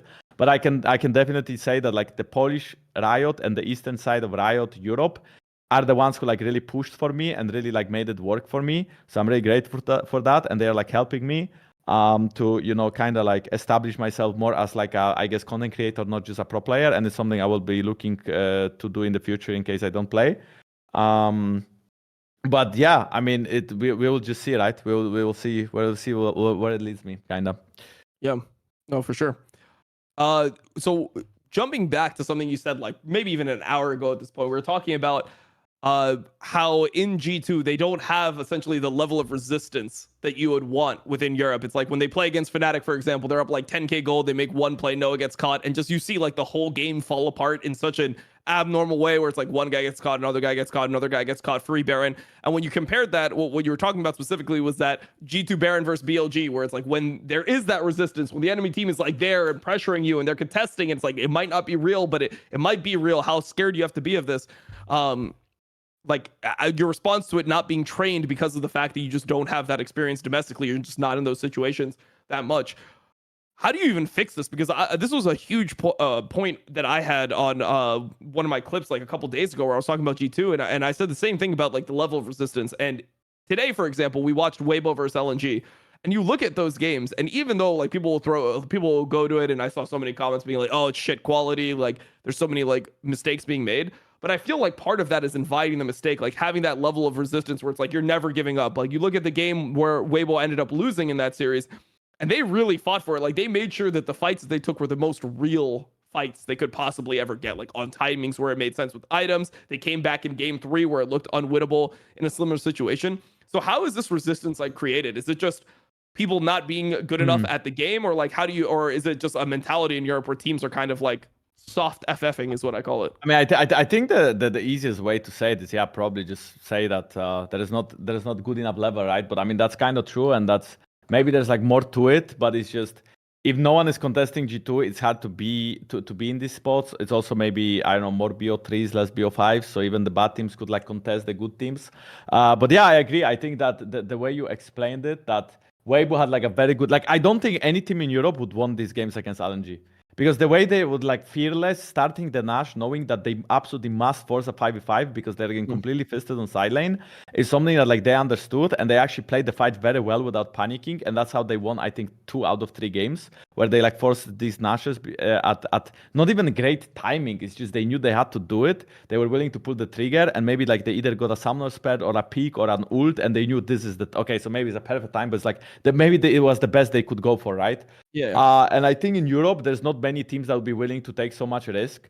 But yeah, I think if the overall level of the region would go up, then naturally you would have more resistance in games. And you could see like these back and forth games where both teams are making mistakes, but the level of play is high because both teams are constantly pressuring each other.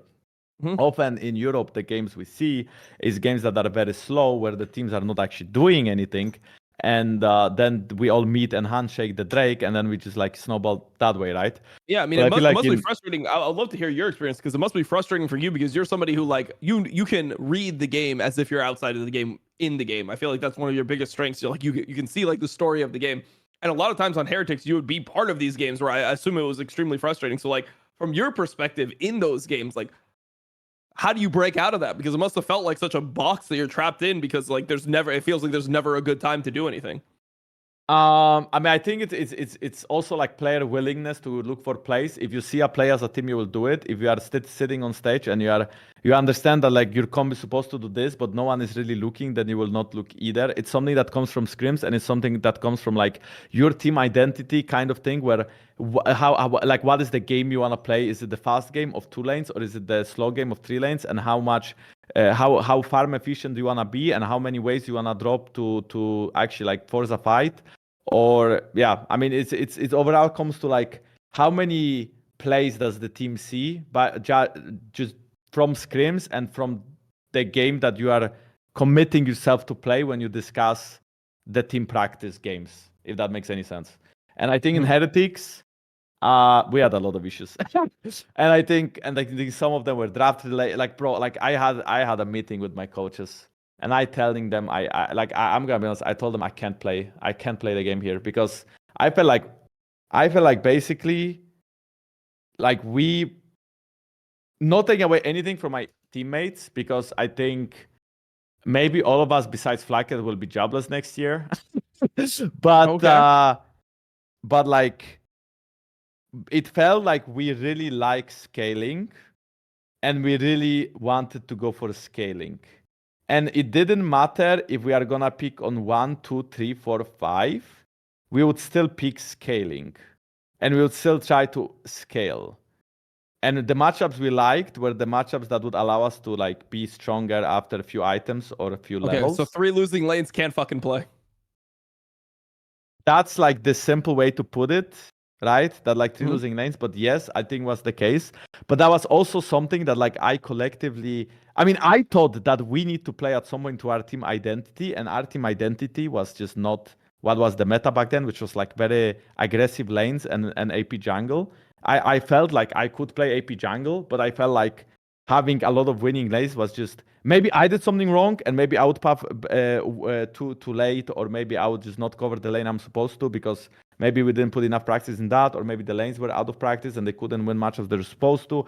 Kind of like these stuff was like happening a lot by the end of Summer Split, where like the games we won would honestly be on a lot of like scaling lanes, but then like the scrims were completely unplayable. I think in Heretics, before we finished our season, I think we had maybe like 10% win rate in scrims. I think we lost like probably like 50 out of like 55 games in like 2 months, damn. you know.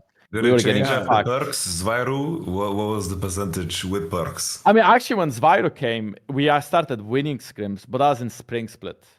And we actually won more scrims with Zviru than we did with Perkz.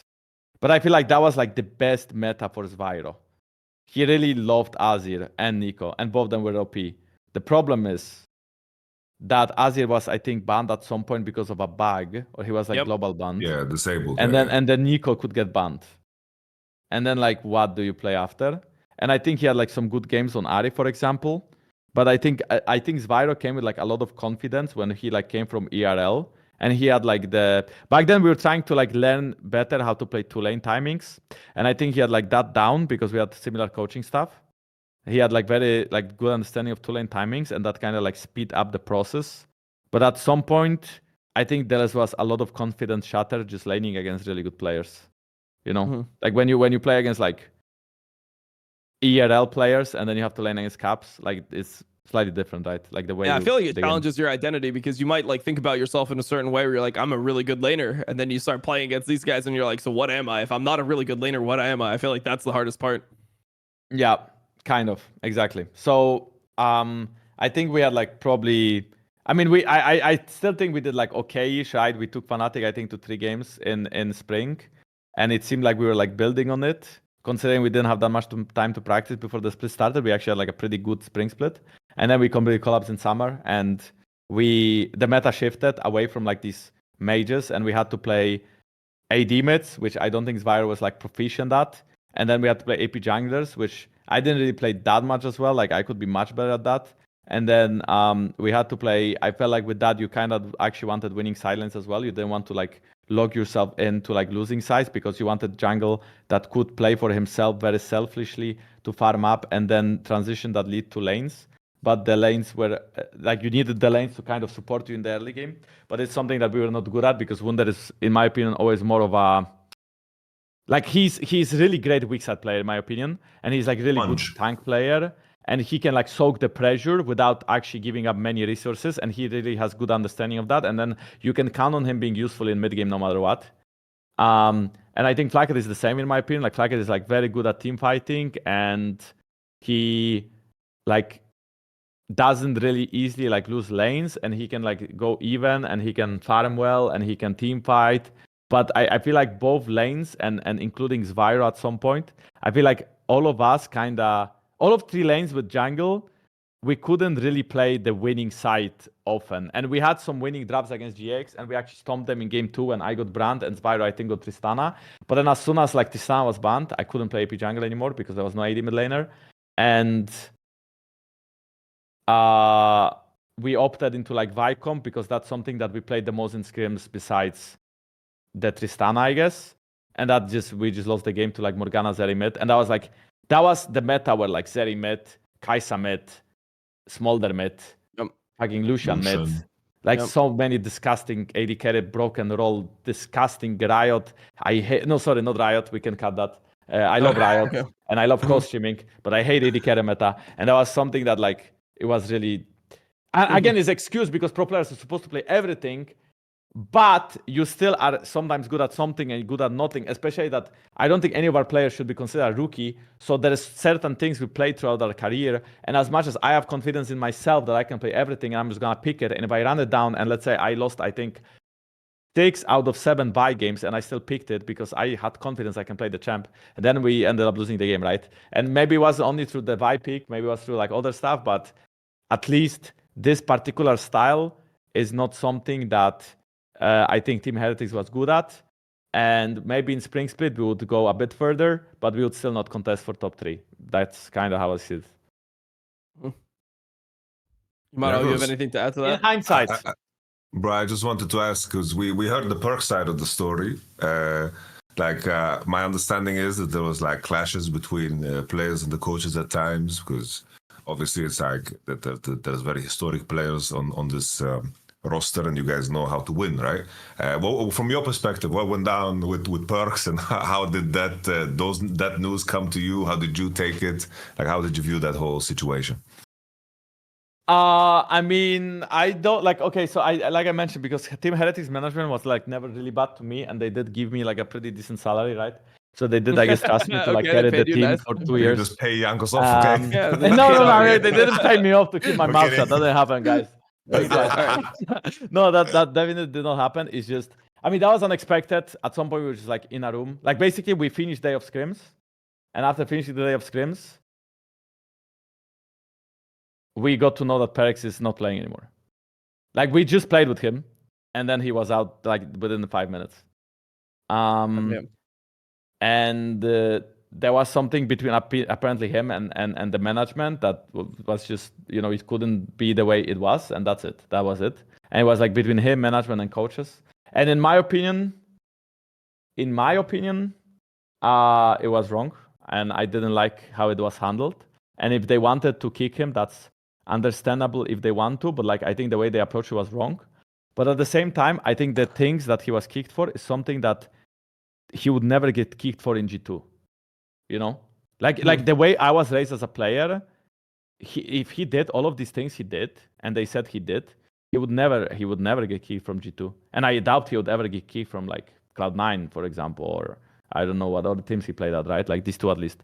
So it was just something that they thought was really disrespectful, and they didn't allow it, and that's understandable as well, because apparently there was like agreement between them, and they just didn't like how things developed. And also we didn't really win many scrims compared to like, even though we got Trimby, it didn't feel like the team really was much better, you know, in scrims at least. I felt like we were improving. That's what I told them, right, as well. That's what I believed in, that I felt like we were actually getting better slowly, very fucking slowly, but we were getting better. But yeah, the decision was made, and it was handled the way it was. And I mean, again, Team Heretics was never bad to me. In my opinion, the way they handled it was wrong. In my opinion, it was unprofessional in a way. But I understand also from their POV that the way, like what he agreed with them and what they told me, and apparently he did, that it was also unprofessional, right? So it is what it is, and we tried to make the best out of it, kind of. Yeah, I was gonna ask, what was your like reaction, because I would assume that the vision of your team, like when you heard of this roster, was like, oh, I'm playing again with Perkz and Wonder, like that is going to be like the team. You reunited with him. You obviously played with Flockid before in G2, and then the previous year with Heretics. But like it felt like the team identity, the whole project was based on like bringing Perkz in and reuniting that old G2 topside. So how hard was it for you to internalize what the vision was? Because I feel like that's kind of like what you're putting all your time and effort to figuring out how can this work the entire year, and then suddenly it's completely like shattered the next day. Like, how did you adjust your vision? Like, was that something that was difficult for you, or because I would just assume it'd be extremely confusing. I mean, I suppose that the way okay, like I do remember talking to like my sports psychologist and telling him that like the way the team was supposed to be in like January, the way we started, and the way it's in July is like completely different coaching staff, different players, different men. Like everybody just changed, besides like me, Flockid, and Wunder, I guess.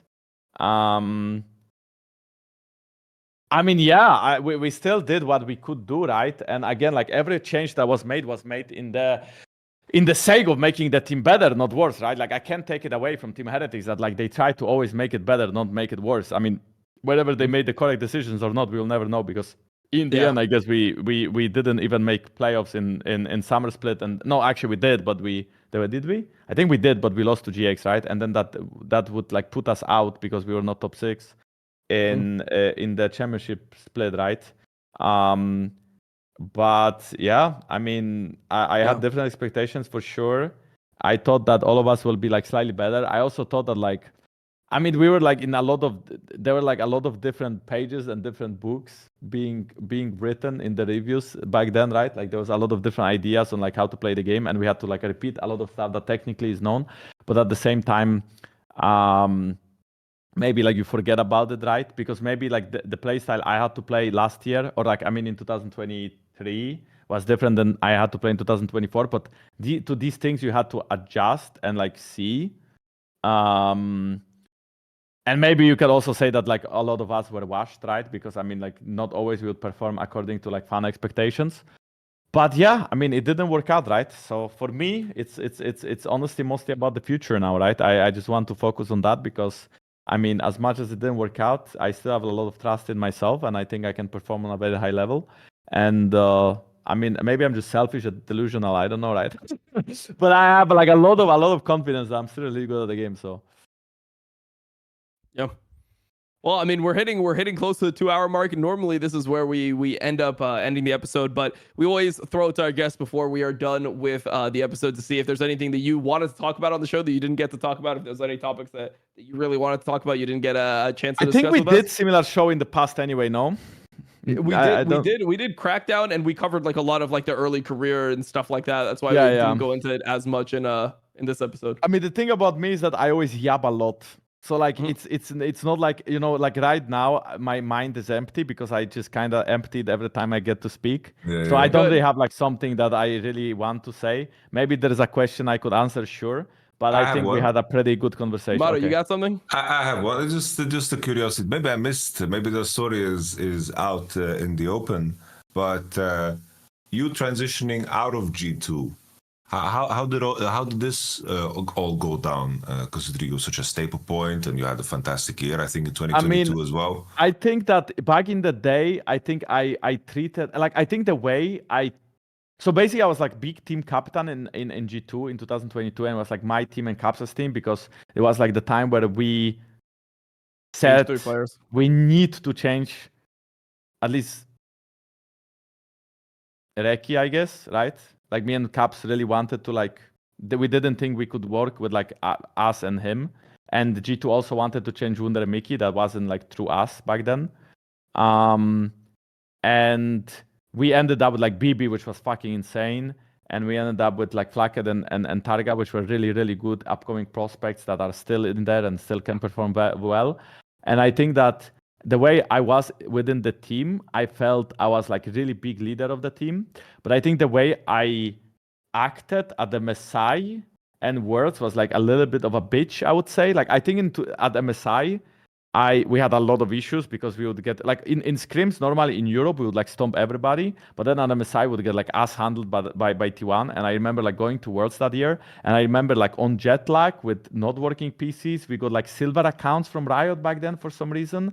We had not even a day to practice, and we instantly played T1 and we got destroyed. And we played even like the draft we played in the finals of LAC, but that was like the Orn, Jarvan, some stuff like that would work in Europe, but then it wouldn't work against T1. And then we still like were doing decent at like the early MSI, but I think I think basically throughout the MSI I didn't play enough solo queue, which resulted in like my poorer performance in semis that I feel like I could play much better. I think I didn't play enough solo queue back then. And for Worlds, I felt like, I mean, basically, I felt like we had a lot of cheeses prepared, and we didn't put a lot of time in like the non-cheese strats of practicing at Worlds. And then when the cheese was basically Seraphine to Yumi, right? Like that's something we played, and then some other champions that we like tried. And then when that didn't work out, I felt like a bit depressed. I was like very down for one day. And then I think that the energy I was supposed to have compared to energy I gave within the team, the last 3 or 4 days before the second part of group stage was really low. Because I wouldn't say I'm like a super emotional person, but I do have times in my life where I feel down and I need someone to bring me back up. And I feel like during that time, even though it's like very bad time to be down, I was kind of down after like losing to these Asian teams. So I probably needed someone to bring me back up. And I'm not sure if the team tried or not, because I don't exactly remember how it all panned out during like the day-to-day basis. But in the end, we played and we lost, and we went home. And I think I also had like a pretty big fight with Targamas, and I didn't really fight with Targa before.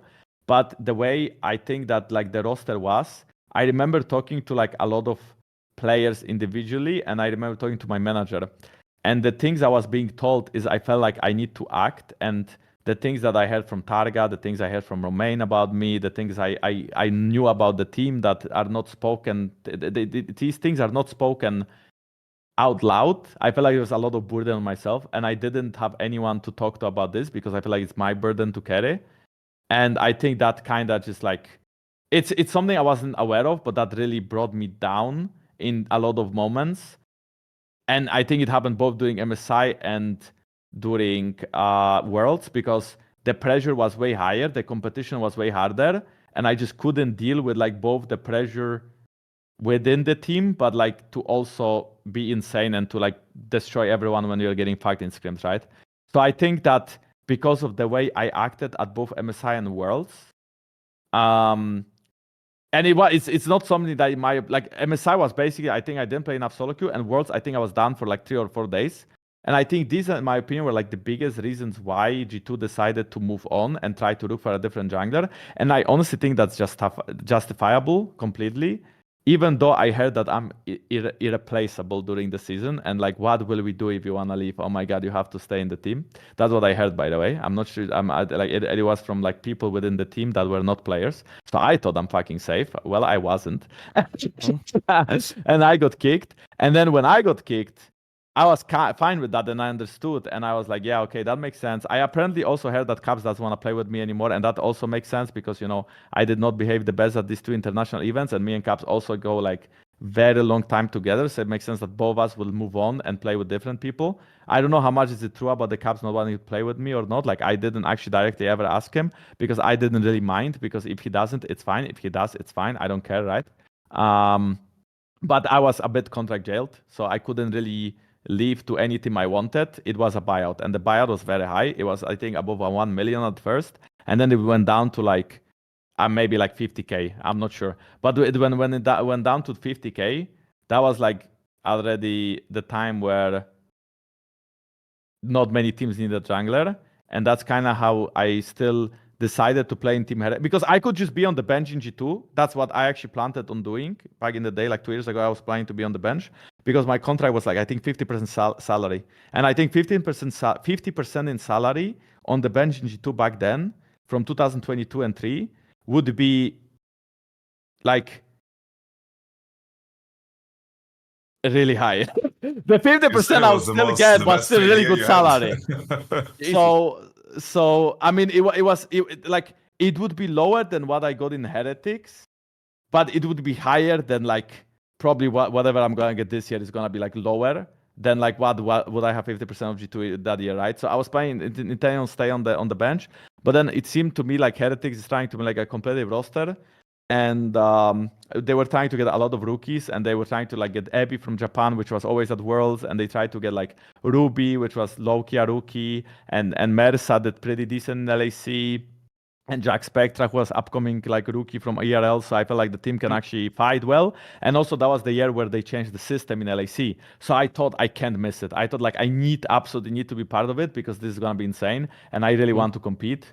So you wanted the best of one. So it brings us back. So you wanted to play in the best of ones 3 days a week. Like he actually just wanted this, so he brought it upon himself. Okay, Perfect. back so then I really wanted that because I thought it's gonna be more games. I thought for like the best team, it's better, you know, because you will have like more games and blah blah blah.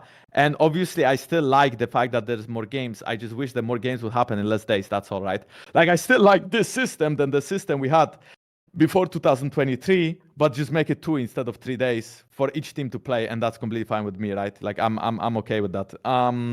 And the finals, maybe like three instead of 4. Like that would be great, you know. Like three like finals, not 4 finals. I think 4 finals just kills the hype because every final feels meaningless in the studio, you know. Yeah. But yeah, I don't know if I said too much or not because I shared a lot of stuff that I maybe didn't share before, which is great for the viewers of you guys. Perfect. That being said, that was like all of that happened more than 2 years ago. So I hope it's fine, and I hope no team will like hate me for what I said, because like I said, like for example, if I could work with G2 again, I would be fucking down, you know. If like right now Romain would come to me and be like, hey, you want to sign with G2? I'll be like, bro, like just give me the paper, I'm gonna sign right now. I wouldn't even care for the salary match because it's the best team in Europe. I want to play there, you know what I mean? So like I think other teams can get there, and I think they can get there with my help or other players' help. Is just the way I think I view 2022, I had a lot of to think about after it happened, and I think I grew from it a lot, and I think I learned a lot about myself, and that was great. And I tried to imply some of these lessons to Heretics, and I also had to change a lot of who I was, because in G2 I was used to being very straightforward and telling people you're fucking boosted. That's something we did in G2 to each other. I couldn't do that in Heretics anymore because people have very fragile ego, so I couldn't say that anymore, right? Because people would break if I would say that. So there's you know, every team is different, and you have to learn to work with it, and it's great. And also being a competitor is something I dreamed about, and it's just great. And I loved my life the way it was, and I really hope I can keep still competing because it's fire, it's great. But yeah, we will see what happens. And I'm very sorry, Brian. I loved playing. I loved playing it. Just to be clear, I like playing in Heretics, and I think they were good to me. And I loved playing in G2. And as much as there were sometimes some issues with the contract, I understand it's business, and this is the way it is, and it would be probably the same in every other team. And I remember all of my teammates great, and you know, we had these conversations about Reckless. Yes, we did not fit very well, me and him, as players, but he's a great person, and same goes to a lot of other teammates I had. You know, not always you can work together. Some have different views of the game or different views of things, and it is what it is, you know. But yeah, that is my end of my yapping, I think. I just have one final question. I'm very sorry to jail you guys. One final question. I'm very curious about this one. The curiosity is peaking in this one. A lot of curiousness coming from Yamato, as per usual. First of all, Jankos, I think the way you spoke about your past, you did it in a way that doesn't come across like negative in regards to your past teammates or team. I think you're solid. Don't worry. my final question. This is really the final question, and it might be a complicated one because. And now G2 is in a position where they're moving on from Yike and Mickey. And I think Yike was more understandable from an outside considering the market, but Mickey was very, very surprising. And I think in some cases there are teams where you've worked together for 2 years and you're going to take some risks to change the dynamic. There's a two-part to this question because there was a point in time where we had the G2 Super Roster 2019-2020, moving into 2021, moving on from the dynamic you guys had. Do you think you guys had reached a point where change was necessary, and is that comparable to what G2 is doing today? Like with the I think at some point you need to change players. I don't know if I agree because, to be honest, by the end of 2020, I thought we are gonna keep playing together. That's what I thought. But I heard that like Perkz wanted to like try something else, and then like it ended up a way it was, right, like where he went to NA and then we got Reki, and like I think that like, I mean, okay, if you 2 years you cannot win Worlds, maybe you should change something. And I understand that right now G2 is doing it because they didn't even make quarters, but we made finals. We won MSI. We couldn't compete at one MSI because of COVID, and we went to semifinals. I thought we are gonna keep juicing Europe. I thought we are just gonna stay the kings of Europe for at least 3 years, but somehow we didn't want to because we wanted to change something. I guess maybe, you know, like maybe Perkz, that he thought, for example, that he can be even better in Fnatic and he can like grow more, right? And I understand he was way younger than me, and he was already like so so successful. Every year he already came in LEC, started winning everything, you know. So he was so successful, he probably thought he can repeat the same success elsewhere and stuff, right? So then in 2022, I guess we rebuilt it a bit, right? From Reckless Wunder Mickey to BB Hans. BB Targa and the doggy Flaggers. I Sorry? always drop that one. You guys lost to us, so you had to rebuild. It's just natural. Yeah, true. We lost to you guys. We lost to Fnatic, yeah.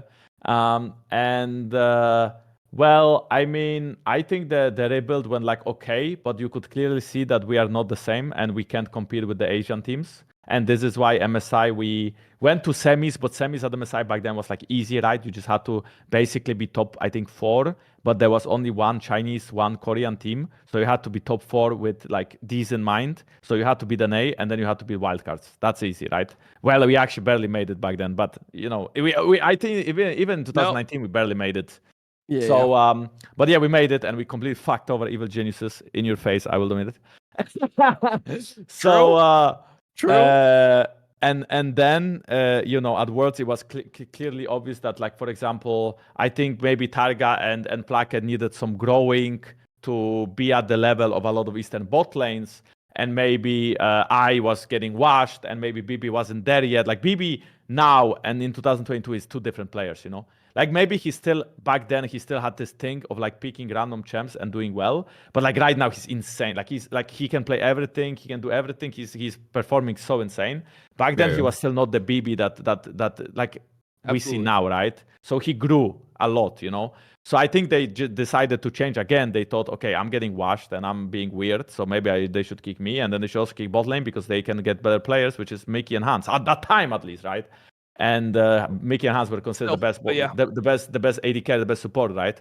And that's what they did, and it was great. And they won 7 out of 8 finals. They lost 1 time to Mad Lions over the last 2 years, but they did jack shit at Worlds. They did jack shit at MSI. By jack shit, by the way, I mean they were actually contesting Eastern teams at MSI, and they were also winning games over at Worlds against Eastern teams. Not all the teams, but some of them. But that's not enough for the org. What is G2 esports? So I suppose they want to rebuild again. And first of all, they want to lower down the salaries as the salaries in Europe are going down. And I think some of G2 players are getting paid so much money. It's insane. And that's why they're moving on from Mickey? No, I don't think Mickey was getting paid as much as like the mid, top, and AD. But I think for Mickey, it's probably just maybe... Because Mickey and Hans, I'm pretty sure in 2022 were like a duo. You had to sign both. And they decided to go to G2. I think now, I don't know what is like the stance of Hansama kicking Mickey, because they were like the besties kind of thing, and they really wanted to play together. I'm not sure what happened. Like, I don't want to spark any drama because I haven't talked to Mickey, and it's too fresh. It's not something I want to put my nose into, and my nose is quite big. But just, I think they feel like it's time to get good again. Like they want to compete at international level, and they probably feel that Caps, BB, and Hans can grow these rookies and grow these players to be great over the time. And sure, maybe they are not going to win winter or spring, but maybe they can actually do more damage at Worlds and win Summer Split, you know what I mean? So I assume they are taking some risk, but they want to grow new stars in Europe.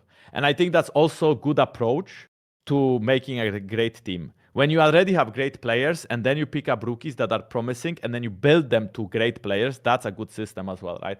That's something we see even in, you know, Lucid, who was hinting a lot at Worlds.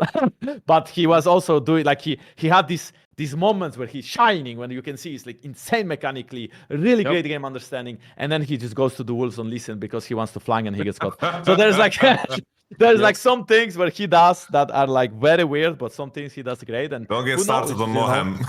Don't get started Moham, right? Maybe Moham is gonna be in Europe, who knows? So like I think that like G2 are doing. He shouldn't take an import slot. If he goes to Europe, I think he gets citizenship immediately. He is just considered an EU player. Like. So I think that like, you know, G2 is doing it well in a way that they have 2-star players, 3-star players, and they are building around them. And you know, Labrov is a great prospect. I think this guy is really good, and I think picking up him makes a lot of sense. And do I think he's worse than Mickey? Absolutely. I think Mickey is better than Labrov. But is it still gonna be the case in 6 months after being 6 months in G2 amongst Caps, BB, and Hans? I don't know about that. And it's the same thing with Skimond. Is Skimond right now worse than Ike? Probably, if it comes to game understanding. Ike, like, bro, Ike for 2 years, I played in G2. Like, game understanding is all about good team, right? That's how I understand the game. That's like the way you want to play. So whichever team is going to pick up now, Ike and Mickey, will probably understand the game, at least for like the first 1 month, they will understand it very well. And then probably there will be some decay. When I came to Heretics, I was fucking insane. And then at some point, I also started forgetting a lot of the things I knew because, you know, we are focusing on basics. that you knew that you didn't have to discuss, but now you're relearning them and you're forgetting about the actual good things you knew, right? That the X factor, so to speak. So, yeah, I'm curious how G2 is gonna go. I think if they get Scuman and Labrov, which are rumored, it's gonna be interesting. And they will still have following, and they still have Caps, they still have Bibi, they still have Hansama, and I'm interested. They will probably still be one of the top dogs in the league in the end. I like what it shows from G2. I like seeing that they still have that hunger. Like G2 is a team where a lot of organizations say they want to win worlds, and it's like, I don't like, will G2 ever win worlds? I would guess probably not. But it feels like they have that mentality where like they want to win world. Like they're doing everything in their power with their goal to win worlds. And like if it never happens, it never happens. It's obviously the cards are stacked against them, but they are always in pursuit of that goal. They are one of the teams where when they're saying like, oh, winning in Europe is not our goal. Like our goal is to do better internationally. Like that, you really believe them. So I think that rosters just have an expiration date in a way. I feel like it's very hard to keep rosters together. I mean, even rosters like the T1 roster is probably the most historic like 5-man roster that we've had in recent years. And for sure, yes. I mean, actually, that's something I will just touch on like 1 minute. Like, I agree, when you play with the same players for a long time, you see their mistakes, and some mistakes don't change. And I have my own problems, and so does Caps, so does Perkz, so does Mickey, so does Wunder from 2019-20, and so will have the G2 variation of the last 2 years where they play together. They probably have some problems. They get triggered at each other. They get tilted. They get mad at each other. And there's just some things you can't fix. But bringing fresh blood brings that like new fresh air to the team, and that can actually like push you even further beyond, even further ahead. And I think this is something they're trying to do, and they're indeed trying to win worlds. And I think many rosters just have to change because there's a lot of bad blood. And as much as I feel like we didn't have many problems in 2019-20, and we could still play together because we were doing well, and I thought the team atmosphere was actually fucking insane, the best I've ever been at still. At the same time, like maybe I was the problem because maybe I couldn't see it. Like maybe I was actually like the one who people would get mad about because I couldn't play Graves as well as Canyon did after he played it for like 2 years, and I had to play it in like 1 month of a tournament because we never wanted to play that style because I had to only gang, right? So I think that like teams have to move on from players, also not because of maybe the roster is working domestically, but maybe like inside you can see that there are cracks. And at some points it's gonna explode. And you don't want that to happen. So you kind of just, get new players that can fill the shoes of old players. But there is new blood and there is new relationships that you can build on. And you have all the lessons you learned over the past couple of years with maybe the same stuff. And then you can, keep on snowballing to be better and better. Yeah. And I feel like that's something that you deal with a lot as a player, is like, as you play more time with people, it feels like the mistakes that you see them make become so ingrained in how they view them, or how you view them as a person, or like how you view them as a player, where it feels like it will just never improve. Whereas when you bring in the new blood, there's always hope, like, oh, this guy's really good at this, but he's bad at that, but he'll be able to improve that over time. Like, exactly. You'll have this, like, ability to I mean, when I was playing with Caps, even though in my opinion he's the Western God, bro, there's so many things I was like, what the fuck, bro? I couldn't believe that he can be the way he was sometimes. But I also some warding knew or some like shit. Isn't that normally how mid laners are? I mean, okay, I remember having one conversation with Caps where like me and I think Perkz were trying to like explain to him. No, I was me and Flacket, even 2022, that like he should ward here to like minimize the chance of getting ganked. But he said like, yeah, but like if I ward here, he can still flash over this wall and just kill me. If he wants to kill me, he can just kill me. I can't do anything. And I was like, very stupid argument after going 0-6 against T1 or something, So like it's like emotion speaking, zero logic, and yeah, sure, maybe they can still kill you, but maybe you can. But I was the same, right? Like for example, with the moments I mentioned with the depression thing where I just felt very down. It didn't happen only in 2022. It happened also in 19. It happened in 20. It happened in 21. Like I had these periods where like sometimes I'll just be down for a few days, And it's something that I was aware of, and I was like constantly working on and trying to like not to do. But sometimes I would just have like days where I just felt like burned out, or maybe I just felt like, oh shit, like this is not good or something. And same things go for like Perkz, Mickey, Wunder, like everyone I felt like had like these things about themselves that are just, everyone can see them and that they shouldn't happen, but they happen. But that just makes us human, Yeah, for sure. I'm No, it's sure always the Faker in wording. a way is really weird as well. You don't know what is wrong with this guy. And he's my god and I love Faker, but there must be like something. There must be something. Yeah. He's like too perfect in a way, you know, like there was like a time where it's Yeah. like, what have you like started to do in your life? And Faker's like, I got a plant and I water my plant on the balcony. I was like, nah, he's a psychopath, 100%. Like who's like he just goes out. You imagine you play League of Legends and then afterwards, like you know how mad League makes you, and then you go and you water a plant. Like I get so mad even to this day, like playing solo queue. I'm just so like done at a point. I can't imagine just being like, I'm gonna go nurture something right now. It's like, no, bro, like I'm gonna kill that plant, bro. Like I can't take it. I can't take it anymore. So there's that. Also, I just like to know, Jankos, that it's still mid laners warding. The reason I brought that up is because I had the same thing when I was a player, bro. Like literally a decade ago, it was still the fucking same. There was a time where I was like, Phoenix, you got to start warding.